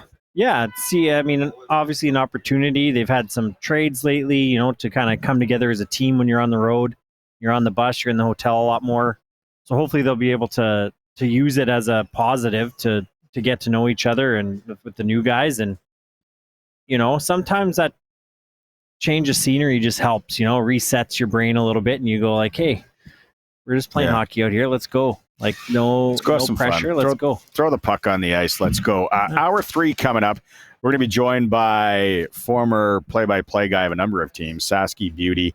He now lives in Winnipeg, Brian Munz. We're going to play that clip, the Michigan Wolverines head coach. If you haven't heard this, what he talks about Michigan, NCAA hockey, all that, you're going to we'll get Brian's comments on that too. Also, back half of that hour is the senior hockey report. Brandon from the Monday Nooner is going to come by, and we're going to be joined there. It is the All New SportsCage. Time for news. We'll be back after 5 o'clock. We are streaming, and we are live down here at Agribition, and as always, on 620 CKRM. Back in the saddle. One more hour down here at Agribition. It's been an awesome 3 days. Thanks to everyone who's been tuning in, coming and saying hi. If you're coming to the rodeo tonight, it's going to be absolutely jam-packed. It's going to be out of control. It's cold out there. Look at the people parking and trying to get in. This event is unreal. It is. And the facility's unreal. It feels very like, you know, right now, my home office in the basement, you know, you're just staring outside of this cold. You get to something like this and you're like, yeah, it's okay. You know what I mean? Like, yeah, it's fun to jam your car in the snow, and then you get in here and there's lots of people, smiles on their faces. And there are so many people, Australia, Mexico, traveling up here. It's just, it's hard for them to fathom that we live through this. And then we just kind of keep trucking. Yeah. When you think about it, though, it is like, we are different. Yeah. You shake your head some days for sure. It's frustrating, but really, it's like, okay, I got to go start my car from here. Oh, it doesn't reach. They're like, what? No, it's Agribition is an absolute party. It's good. And it's going to be a party tonight at the rodeo, and then the party in the dirt and all that jazz. So it's really good. Don't forget to, if you're looking for a holiday party venue, book your holiday party at the Canadian Brew House, your ultimate destination for events, parties, fundraisers, and more. 'Tis the season to celebrate. Book now in store at the CanadianBrewhouse.com. Hockey. Oh, while we're here, let's do the Clutch Performer too. I don't know, Curtis and Colson, if you guys have one, but I got one here. Clutch Performer, always on the Sports Cage, is for Nick Service in Emerald Park. They're your local Massey Ferguson, Challenger, Rogator, Gleaner, and Fendt dealer. Call 781-1077. Our Clutch Performer today comes from the Regina Capitals 3-2 win over Fort Knox last night. Dylan Shenroth, he had the winner. He's one of the Clutch Performers. And Lucas Stadnik, he was the first star. 29 saves for the Regina Capitals as they shade the Fort Knox squad in overtime. Fort Knox is number 1 in the league. So there's thanks to everyone at Nick's Service for that. All right, Western Pizza guest hotline. You're looking for I gotta do the $25 gift tonight. Stopping at Western Pizza. 25. You open it up. It's like, oh, what did somebody buy me? Oh, that's got to be a gift card. Western Pizza, everyone can use it. Everyone. Yeah. So, we're getting some pie tonight too. Me and the wifey. So cooking in this weather. Yeah. Western Pizza guest hotline. Brian Munz is joining us out in Winnipeg. Munzie, I was there last week. We had a chance to have a little chat. Did you guys end up getting any of this snow? Because we have a year's worth of snow here the last week in Regina. I think you brought it or left it. One of the two. I know I was talking to Dave Manson this morning, and he said it was like minus 39 or something like that in northern Saskatchewan in the mornings. It was about 15 or 16 when I drove down to the Gulf Manitoba office this morning. So it's chilly. I was thinking about this. Agribition brings back so many memories for me as a kid growing up in Regina. You guys should have the SportsCage valet service. Like, you want to get listeners, you want to get people working it. Yes. Like, stick around, help the people out, right? Like, you want people to be a part of your show, give them something back. Yeah. That time of the year, buddy. We'll put that in the suggestion box. You probably need some sort of special license. Yeah. Munzy, did you hear the head coach of the Michigan Wolverines and his clip today? Yes. Okay, boys, for people that haven't heard this, we played it at the start of the show. CNC, can you guys play it, please? The NCAA and the University of Michigan, I'll speak for us, we're not competing with the Canadian Hockey League. It's not even close. It's two different age groups. The USHL and the CHL, they compete for players. We are the next level. We are the level before the American League and the NHL. We are competing with the American Hockey League, in my opinion.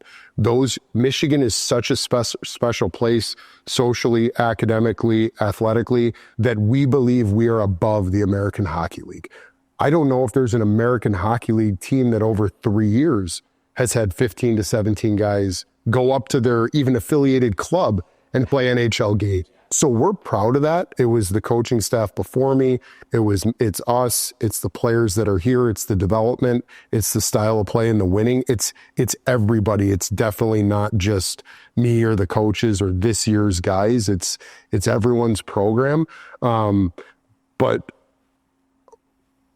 why would the 19-year-olds stay in the CHL and beat up on 16-year-olds? 100%. And anyone listening, any of the CHL guys, the top prospects or the 20-year-old fourth-round pick, come to Michigan because we're going to develop you. We're going to get you ready for the NHL. You walk in and you play in the NHL. And by the way, the American Hockey League is an outstanding hockey league, and it's hard.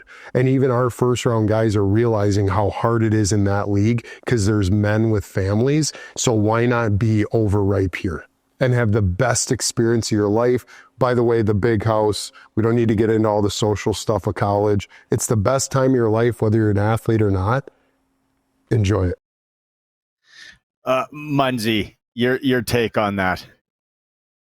Well, he's not wrong. Like, I don't disagree with him. His alumni is probably going to give him another 10 or 20 grand for the promotion that he just gave, because you get Grinelli to come in there, and the path that the Spit and Chicklets people are able to provide for everybody now, whether you're probably 12 or 13 to however high age a hockey fan is now, it seems like everybody's following those guys. Biz and Witt have done an unbelievable job in growing the game for many non-traditional hockey fans, especially in the States. But you know what? He's right. Like, you can't compare a league that has some 15-year-olds and then 16 to 20-year-olds that we all grew up in watching the Western Hockey League compared to, college hockey. So not a surprise to hear him say that. I just laughed at how hard he tried to sell the conversation right now that everybody's talking about the CHL and the NCAA. You're a guy that's called a lot of games in the AHL. You've traveled. You've done the AHL life. What about his comments about, and DA and I were talking about it, and if you got a 19-year-old athlete and you got 4 years ahead of you that you can go and have that social life and everything that comes with NCAA hockey at a place like Michigan, yeah, why not? Because I said, you can never go back. The AHL is always going to be there if you're good enough when you're 24, 25. As a guy that's been through the AHL, what's your take on that, Munzy? Yeah, I spent 6 years in the American League, 1 in Edmonton and then 5 here in Winnipeg with the Manitoba Moose. And I guess a couple things on that. You can't play in the American League until you're 20. That was an agreement that has obviously gone on for a number of years. And I think that's a benefit to Major Junior. Like, I look at the last few years of working with the Winnipeg Ice. Could Matthew Savoy or Connor Geekie, Carson Lambos, could they have jumped into an AHL team when they were in their 19-year-old year and had success? Probably. But I think the whole process of being able to climb up and play against the really good players of your age group, and then the challenge is always there of kind of the guys that are a little bit older. Like, again, he's not wrong saying a 19-year-old going up against a 16-year-old. That's probably not a challenge, but you've still got that progression in life where the 16, 17-year-old wants to see what it's like to go up against these 18, 19-year-olds. So I think there's room for kind of both sides of the conversation on that. The one thing that I will say is it's important to make sure that players don't get into, whether it's now NCAA or even some of these young 18, 19-year-olds that are making the jump right into the NHL, they've got to make sure they're physically able to play. Skill-wise, there's a number of them, no question about it. But the big thing is the physicality. Like, you look at a number of these older, mature players now, even in the American League, like we had Mike Keane and Nolan Baumgartner and Jason Jaffrey and some of these older players who were getting into their late 20s when they were starting with the Moose and going to a Calder Cup final, they would crush, like physically crush a smaller player who's just body not developed as of yet. So that would be the biggest thing I think that teams are aware of. And again, even taking it back to the Moose, the Ice, the last year before they went down to Wenatchee, the following year, Zach Benson goes right up and plays the entire last year with the Buffalo Sabres. The only concern was, is he going to be able to handle it physically in the NHL, right? Because you've got to be aware, and you can't have somebody get hurt and all of a sudden crush the confidence earlier on in their career, because that does nothing for them. Yeah, to me, too, the interesting part of this that, you know, when Michigan comes in, so for me, Michigan's looking for those top guys. Top end guys. And so now you've almost got this situation, and he sort of mentions it. Like, if you're a 16-year-old into the dub or somewhere in the CHL, 17-year-old, you're not liking your situation where you are. Mm-hmm. Now all of a sudden you have this leverage that you've never had before. Hey, you know what? I don't really like what's gone on the past 2 years here in Swift Current. I'm just picking them. And I got Michigan knocking on my door, and I'm done high school now, and I can go down there and I'm a top player. Like, it's going to start, you know, like the CHL sort of had this ring fence around these top guys that if you were one of the top guys in Canada, you as a 16-year-old went and played CHL. Now all of a sudden you can play 2 years and then decide, hey, this hasn't been as much fun as I thought it was going to be, and I don't like the coach, or I don't like the GM. I don't like the bus trips. Right, whatever it is. Yeah, but you also got to be able to go, like the other thing too that a lot of people we need to talk about is not every player that plays in the Western Hockey League or that's going to play in the Western Hockey League is going to want to go to college or going to have the academics to go to college. And there's all of that. It's not just and it's going to be an instantaneous thing. Yeah. No, I just think a lot of the conversation early on in my conversations anyways was this idea of a person aging out into a 20-year-old playing in the dub and then now having an opportunity to go play at ASU. Right? Do you know what I mean? But I'm almost thinking of it now like those top skilled players, because if you're that good, they'll get you into school. And those NIL collectives will probably pay you a little bit more than the Swift Currents, the Moose Jaws, the Medicine Hats are going to put money in your pocket. As it currently stands, though, NIL Canadian can't. That's true. That's currently, and I think I have to see that changing. Munzy, do you think there is a chance, the rumor that I heard, and I kind of see it, that now that Medicine Hats are not hosting the Memorial Cup next year, that Gavin McKenna, whose draft year isn't until the following year, he's got nothing more to prove in the Western League, any chance that he ends up at a Michigan or somewhere? Well, I wouldn't say he's got nothing left to prove yet, right? Like, we're a long way into this year. I had a chance to watch him play a game already this year live in Edmonton, and he's a special player, but he's got a lot of hockey still to learn at the WHL level. The only other thing I'd say back to what DA was talking about there for a second is you've got to remember that if somebody doesn't like their situation in player or in situation X, whatever town or city that might be, there's going to be conversation amongst the general managers in the Western Hockey League that they know what's going on. So if Barney doesn't like playing with whatever team he's playing with, the Shynkaruk family or his agent or his advisor has already been on the phone, and the WHL is going to protect the WHL, right? So I wouldn't necessarily say right away that someone's going to have the ability to jump ship to go down south. The league's still going to look after itself, and I think that's rightfully so. There's a lot to unpack here, and I'm sure, we'll be talking about this a lot as we go. Hey, how about them Jets in your city? Like, I know there's been a few games here, and the Los Angeles game, which I sprinkled on the Jets, dummy. Of course, they lose, but things are rolling there. Do you like the makeup of this team? I do. Like, you look at it right now, there's not a lot of holes that is inside the roster. The only thing that I continue to look at right now, and I would think that Kevin Cheveldayoff would, broach at some point here, is maybe adding a little more experience on the blue line. But from top to bottom, up front, every team in the league needs, right? no doubt. Yeah, no doubt about it. Like, Ville Heinola goes up from the Moose to the Jets and didn't look out of place against the Kings a couple nights ago. They've obviously got a really good test coming up in Vegas tomorrow night.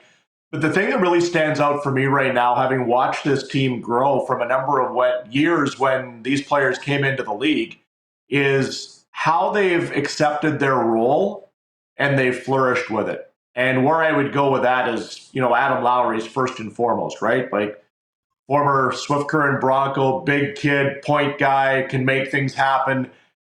I would put him on my Four Nations team if I was Team Canada in the bottom six. Like, to me, you don't need an all-star team of 12 scorers to go play in that event, right? Like, you've got to have defined roles.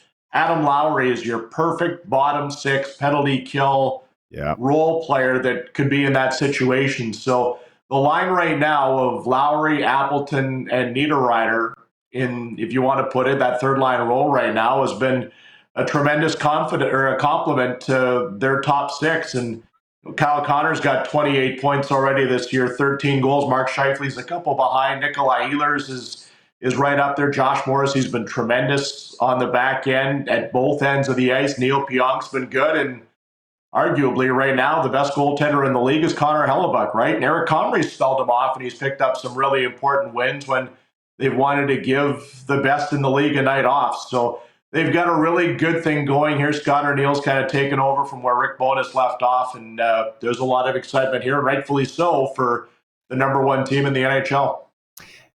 Not to get into the Four Nations stuff, like we got a whole week next week on Four Nations. Maybe we'll have you back, Munzy, because the Jets could have a bunch of bodies going to play in that, where other teams are going to have guys going to Cabo. I'm thinking that it's not an all-star team. I'm wondering for Team Canada if Tom Wilson fits in on a fourth line role. Battle, those Americans are going to come heavy on us, right? But okay, the story you told me last week, and I don't know how to lead into this or tee it up really, but the story about the player and how the Edmonton Oilers treated you guys with that. Yeah, you go into that one. This is unbelievable. Yeah, so what it was, Jared Bednar, Laurie Warford, and I host the Humboldt Broncos Memorial Golf Tournament in our hometown of Humboldt. And throughout the years, we've tried to do different things for all 29 families who were involved. And really, it's 29 separate stories, 29 individuals. We all know that a number of them passed away. And then you've got, those that are still with us right now living totally different lives. So we hadn't been able yet to do anything for Morgan Gobet. And his family lives out in White City. They were originally from Humboldt. And since Morgan's injuries, they've moved to the outskirts of Regina. His two favorite players in the NHL are Ryan O'Reilly from Nashville and Connor McDavid in Edmonton. So we had an opportunity to kind of connect with them over the last few months and say, hey, what would be great for Morgan? Because Morgan's in a wheelchair and he can kind of get up on his own and he can stand and he can take some steps with his walker. But, he's done from where he was at the accident to where he is right now is just miraculous. And to be around him every day was pretty cool for the 3 days that I got to spend with him. But, his life has obviously been impacted and changed forever. So we wanted to try and do something really special for him. Worked it out with the Predators that they were going to be in Edmonton, have an extra day. So, it was, maybe 10 days ago now. It worked out to be the night that Connor McDavid had a chance for 1,000 points. So that couldn't have been any more special, being that those were one of the two guys. So both the Oilers and Predators were kind enough to welcome Morgan and his family to the morning skate. Having worked in the league, obviously worked in Edmonton for a couple of years, still knew a lot of the Oilers staff and pretty good friends with a couple of the Predator guys as well. So I kind of just got to play tour guide and make sure that Morgan got to the right spots when needed to be. But for morning skate, Oilers were on the ice at 10. It was an optional for them. So the majority of the big guys really didn't go out, and that allowed Morgan to spend some time with Connor McDavid, Leon Draisaitl, Ryan Nugent-Hopkins. Paul Coffey came off after the optional skate, spent a little bit of time with Morgan's dad, Lonnie. I think he got a kick out of that because, we would have all watched Coffey in his heyday. And, the big thing that stood out for me was, and I know for everybody involved watching kind of this whole thing play out, whether it was the Edmonton media or other people that were there, I mentioned the fact it's McDavid's 1,000th point night. He has got people pulling him in every direction possible, from pretty much inside to outside the room all day long. And he took 10, 15 minutes just to spend with Morgan and his mom and dad, had an unbelievable conversation, signed an autograph. Morgan had a Connor McDavid jersey on. We put him on our social media account and was able to, do something special for Morgan. And I guess kind of the backstory to it too was both Morgan and Ryan went to the hospital to see, Ryan O'Reilly went to see Morgan when he was in there, but because of his brain injuries, he didn't remember. And he always thought, it'd be really cool to see these guys. And obviously his mom and dad, Lonnie and Pam, were like, well, it has happened, but, can we try and rekindle this? So, both guys remembered right away when Oilers PR kind of talked to Connor and said, this is what's going on. He right away said, yeah, let's do it. So had probably a good half hour, 40 minutes, both inside and outside the Oiler room. And then we went over to the Nashville room, and O'Reilly was a big part of that. Luke Shen, obviously, was a Saskatoon kid that knew the Gobet family. Morgan had got some Braden Shen memorabilia already from St. Louis. So they were there. And then kind of the coolest part of all from a Nashville standpoint was when it was all over, Ryan O'Reilly and Luke Shen invited Morgan and his family to the team meal back at the hotel. And wow. That doesn't happen, right? Like that's closed door team. You're getting ready for that game's night. I had the opportunity to get into a couple of Jets meals over my 9 years, if it was Thanksgiving or if we did a guest trip or something. But that's the players' time, right? Like that's when they're starting to get ready to do their thing. And I was a fly on the wall. I was kind of in the back of the room for that. And every player on the Predators came to Morgan. They knew his situation, knew who he was. Wedgwood was there, who was starting in goal. UC Saros stuck around for a little bit, but just not surprised. But yet, Barney, you know this from guys in the league, just blown away with the way the pro athlete was able to welcome them in. And, it was pretty cool. Like there was some tears as the day went on from the Gobet family as to what that day meant to them. And it was unbelievable what both the Oilers and Predators did on a game day to make sure they made a difference in a family's lives. What a great story. Thanks for sharing that, Munzie. We could go on here all night. Like I said, we might have to have you back next week. I know the boys are saying we're up against the clock here. Might have to have you to talk Four Nations if that's okay.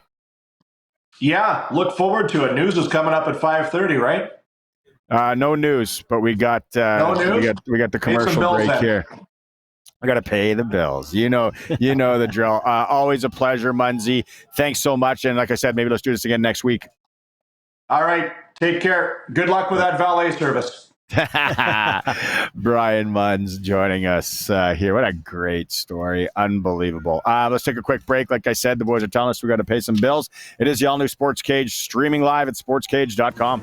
It was Brian Munz joining us on the Western Pizza Guest Hotline. If you had a chance to listen to that, you can go back and listen to any of it in podcast form. I think the guys are saying the 2 video streams they're going to recap tonight are the Ajou Ajou and Scott Schultz.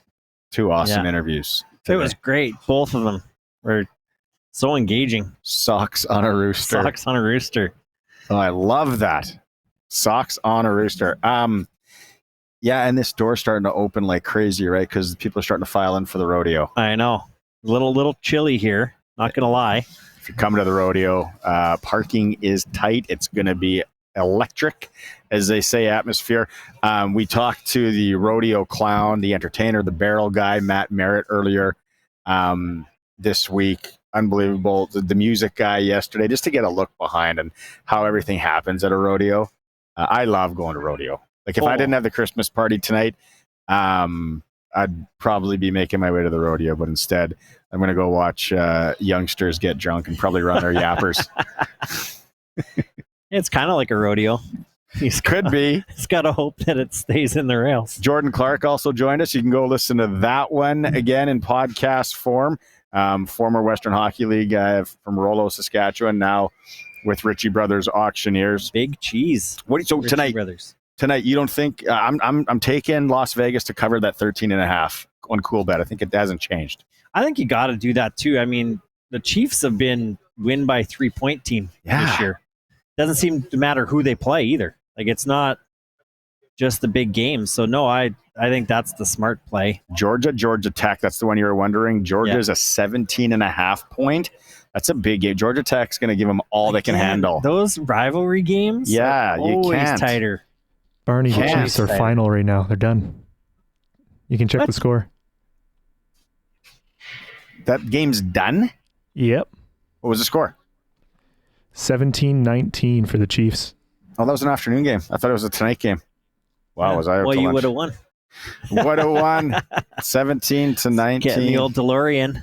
Oh, man. Should have wagered it. Oh, well. I thought it was a night game too. Jeez. DA, thanks so much. Maybe next week, if you're free. Yeah. Come by the Always old studio. Do it. CNC. Good job back there. Agribition. A lot of fun. It's been a fun time down here doing it live and in person. Because what we have is coming up next. It is Friday. It is the senior hockey report. Brandon's going to jump in the chair there. We're going to go through the games. We're going to go through the top 10.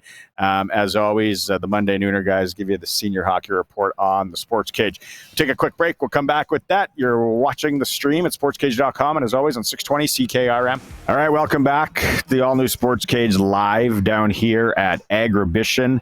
If you're watching that stream at sportscage.com and on YouTube, thank you very much. Hit that subscribe button, please. You notice this gentleman, Brandon Basler, joining us from the Monday Nooner podcast. We do the pod with Millsy and Belts. It's a senior hockey report. That's what Fridays are all about. It's brought to you by coolbet.com. Embrace the unexpected at coolbet.com. Free play, casino games, sports odds, and more at coolbet.com. Also by Future Ford in Melville. New units arriving daily, premium used vehicles to fit any budget and lifestyle. The future is Future Ford. You can see them at futureford.ca. Let's get into the senior hockey report. And Boz, there are some very, very interesting games tonight. The one that I have circled, can't make it out there. Cold day, gonna be a lot of traveling, a lot of people in the air are gonna be going to it. It's the battle for first place in the Long Lake. We got Wynyard in Foam Lake, 8:30 That's a big one. Big test early in the season. Yeah, as per the Monday Nooner podcast, Foam Lake, the number one team in the province, undefeated. Last weekend, they took down Leroy. I believe it was 7-4, so that got them the number one seed. I don't know if we're going to talk about that top 10, but that's new territory for them. And then I believe Wynyard has yet to lose in regulation, so they've only lost when it's gone to overtime. So they've been impressive as well. So two of the top teams in the top league should be good tonight. And if you listen to the Monday Nooner podcast, you can find us on Apple, Spotify, anywhere. You know, we've talked about these two guys, it seems like, since its inception, however many years ago we started this podcast. We call him the Riviera. Travis Mayen. Yeah. He's leading the league along with his teammate from Foam Lake, Zach Zadarodniak. They both have 18 points. So high firepower in that one. In Foam Lake. You've been to the rink in Foam Lake, haven't you? Am I supposed to just say yes? Yeah. Pretend I have? Yeah, beautiful facility. I've been to Willie's Tavern. Yes. But that was just passing through in the summer. I don't know if I've been in Foam Lake's barn. I'm just kind of curious as we go along here, because it is dipping into minus 30 tonight. There's going to be some cold barns, and then it's the games that you want to play in those kind of maybe those newer rinks, not the ones where the benches are up against the side of the wall with the wind coming in. Yeah, so I thought maybe you've been in Foam Lake. Okay, the other game in the Valley Highway League, as I like to call it, we got Balcarres in Lumsden. We're going to get to the top 10. We got Lumsden in there as well. Balcarres has fallen out. Good squad though. Should be a dandy in Lumsden, 8 p.m. tonight. Yeah, Lumsden has a lot to do with Raymore being dethroned as the number one team because they beat them last weekend. I believe the final score was 7-4. So that led to Foam Lake going to number one. Lumsden only with one loss. That was to Raymore early in the year on the road. I think Daniel Wappel kind of stole one there. So Lumsden could easily be top 2 or 3 team in the province. So win tonight and they might get back into the Nooner top 10 next week. We talk about it on the Nooner too, right? It's in Balcarres. They're never done building until whatever that drop date is for Hockey Saskatchewan and getting your cards in. They are never done. If they're not in the top 10, if they're not in the top of their league, Gubba and the boys out there, they're always looking at adding. He's working the phones for sure. Yeah, he's working the phones. I know he is, old Gubs. What else do you got this weekend? Big tilt in Davidson, actually. Saturday night in the Sask Valley. Davidson, I think, is top 3 or 4 in our...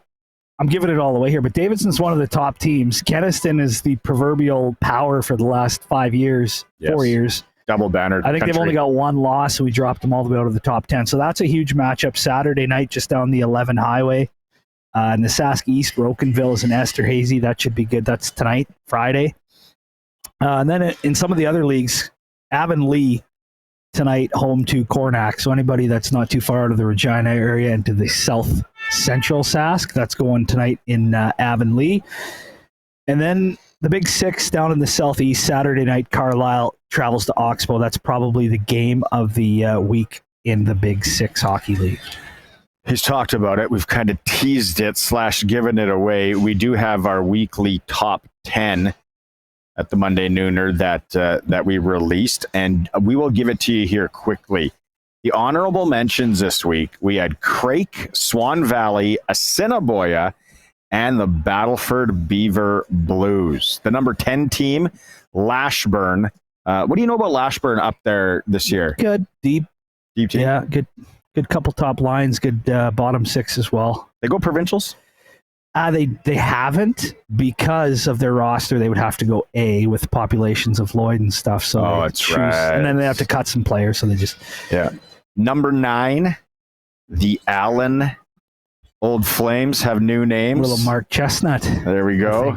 Number 8. See, they got something to prove here.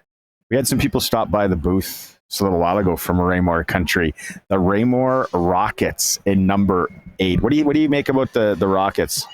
Good club. Yeah, they've brought in some pieces. We'll say they've done what they had to do to bring in some new guys, and they'll compete. Lumsden, Balcarres going to give them a tough go, but they'll compete. Number 7, the Lumsden, don't call us Beach Boys, Monarchs. Good squad out there. Great barn. That's the kind of barn you want to play in when it's this cold. Yeah, especially if you live in the city. It's just a quick little jaunt on the bypass or Highway 11. It's nice to get out there. Nice barn. Number 6 team, the Leroy Braves. The Leroy Braves, they kind of did like a partial teardown this year. Now, right? All new imports. They cleaned house. New GM, new coach. I don't know about that part, but allegedly. Management, new executive. Yeah, so Leroy's at number 6. Number 5, we talked about it on the Nooner, the quietest senior team in the province. No social media, none of that. They're kind of stuck there too. What is the number 4? The highway there. Yeah, I don't know if they have high-speed internet out there or not. In between Rosetown and Swift Current, the Kyle Elks, perennial power in senior hockey. Number 4, team that you know a lot about over the years, the Macklin Mohawks. The Celebrinis. What do you know about them this year? Nice rink. Is that the rink that we always debate Olympic size or regular ice? It's at least NHL size. I remember that when I was a kid. They always used to go to Macklin. You get the big ice surface. It was a thing. Anybody listening that's in the Macklin area, grab a tape measure and give us the actual dimensions of that rink, please. Send it to SportsCage or the Nooner. Number 3, another nice barn, the Davidson Cyclones. The AGT Arena. They got new imports this year. They picked up some of the Leroy Castaways. Mm-hmm. So Davidson's at number 3. Number 2, Moosomin.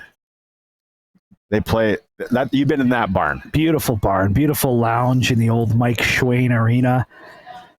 Good people out there too. Big fans of the Nooner, and though they got lots going on. Wanted to give them a shout out. They got their annual alumni weekend coming up December 20th. They're gonna have a big party. So if you're in that area, stop in. And the number 1 team in the province, according to the Monday Nooner and the Monday Nooner podcast, we talked about it. Big one today at home. The Foam Lake Flyers, number 1. Good squad, and they like their Great Western products. We will see how the number 1 seed, there's a bit of a pattern of getting number 1 leading to a quick loss. Gets in teams' heads, maybe. I don't know. Nobody's been able this year to hold on to that for more than a week. So we'll see if Foam Lake can win this weekend and keep that top spot. In closing, we got to talk about, we're going to be talking a lot about provincials coming up. And the one team that a lot of people are talking about is the Round Lake Bears. They didn't get into a league this year again, but they are absolutely loading up allegedly from the sounds of things. Making a run at A again. They had a heck of a run last year. This year, they kind of said, you know what? We got to go. We need more on the back end. So some of the names that I've heard on the back end, Keaton Ellerby and one Brady Keeper, possibly. They're going more skill with some, toughness as far as playing the physical game. Okay, so Brady Keeper. Yeah. For those who aren't familiar, 28 years old. Indigenous fellow, played for the OCN Blizzard as junior. He actually played 2 games in the National Hockey League handful of years ago, 2021. Drafted? Florida Panthers, undrafted. Where did he play junior? OCN, and then that was it? And then he went to Maine. Oh. Yeah. Black Bears. A couple of years at the Black Bears program. Good squad. And then we're going to be following this story as we go here. But also Round Lake, close to signing a couple of KHL players that are just back this year from playing over in the former Soviet Union. Sounds like nobody's confirmed this, but sounds like they've got a pipeline from Winnipeg, where a lot of these guys are now living, to OCHAP. Some of the names we've been hearing, we heard the Dale Weiss thing, right? That was out there a little bit. It's going to get really interesting. Speaking of nice barns, then I think they got a little cash tournament action going on out there next weekend in OCHAP as well. That is an unbelievable facility, and they'll pack it again this year come provincials. If they get some of the names that they are talking about, like last year, you couldn't even barely get into one of their games, home or away, if you weren't 3 hours early. If they get some of the names that are out there, going to be more hectic, more And I think Boots on the ground. I think they could be again easily one of the favorites to win a. Here's the other story I heard. Talk about a stupid rule. Hockey Canada's kind of given the Allen Cup, and we'll talk about this on the Nooner next week. They're kind of giving the Allen Cup to the Allen Cup organizing that league in Ontario, and so they run the tournament. The trophy's the same. Hockey Canada is like, you guys kind of run this. They won't allow a team to compete for the Allen Cup unless you play in a league of at least 3 teams and something like you got to be able to play at least 12 games. It's like, let the team in. Yeah. Give us a Sasky representative. Don't you want more of exactly. So the Round Lake Bears couldn't even go that route. As it stands right now. I would be appealing, getting some exception, maybe letters in there. But yeah, we'll be following that one as we go along. The Monday Nooner podcast, like I said, it's on Apple, it's on Spotify. Google it. You'll find it. The socials always buzz. Always. Twitter, X, it's at Monday Nooner. Instagram for all the younger kids like yourself. We're there too. Is it just at Monday Nooner there? I think so. And then for us older folks, we're on Facebook. We do have a TikTok.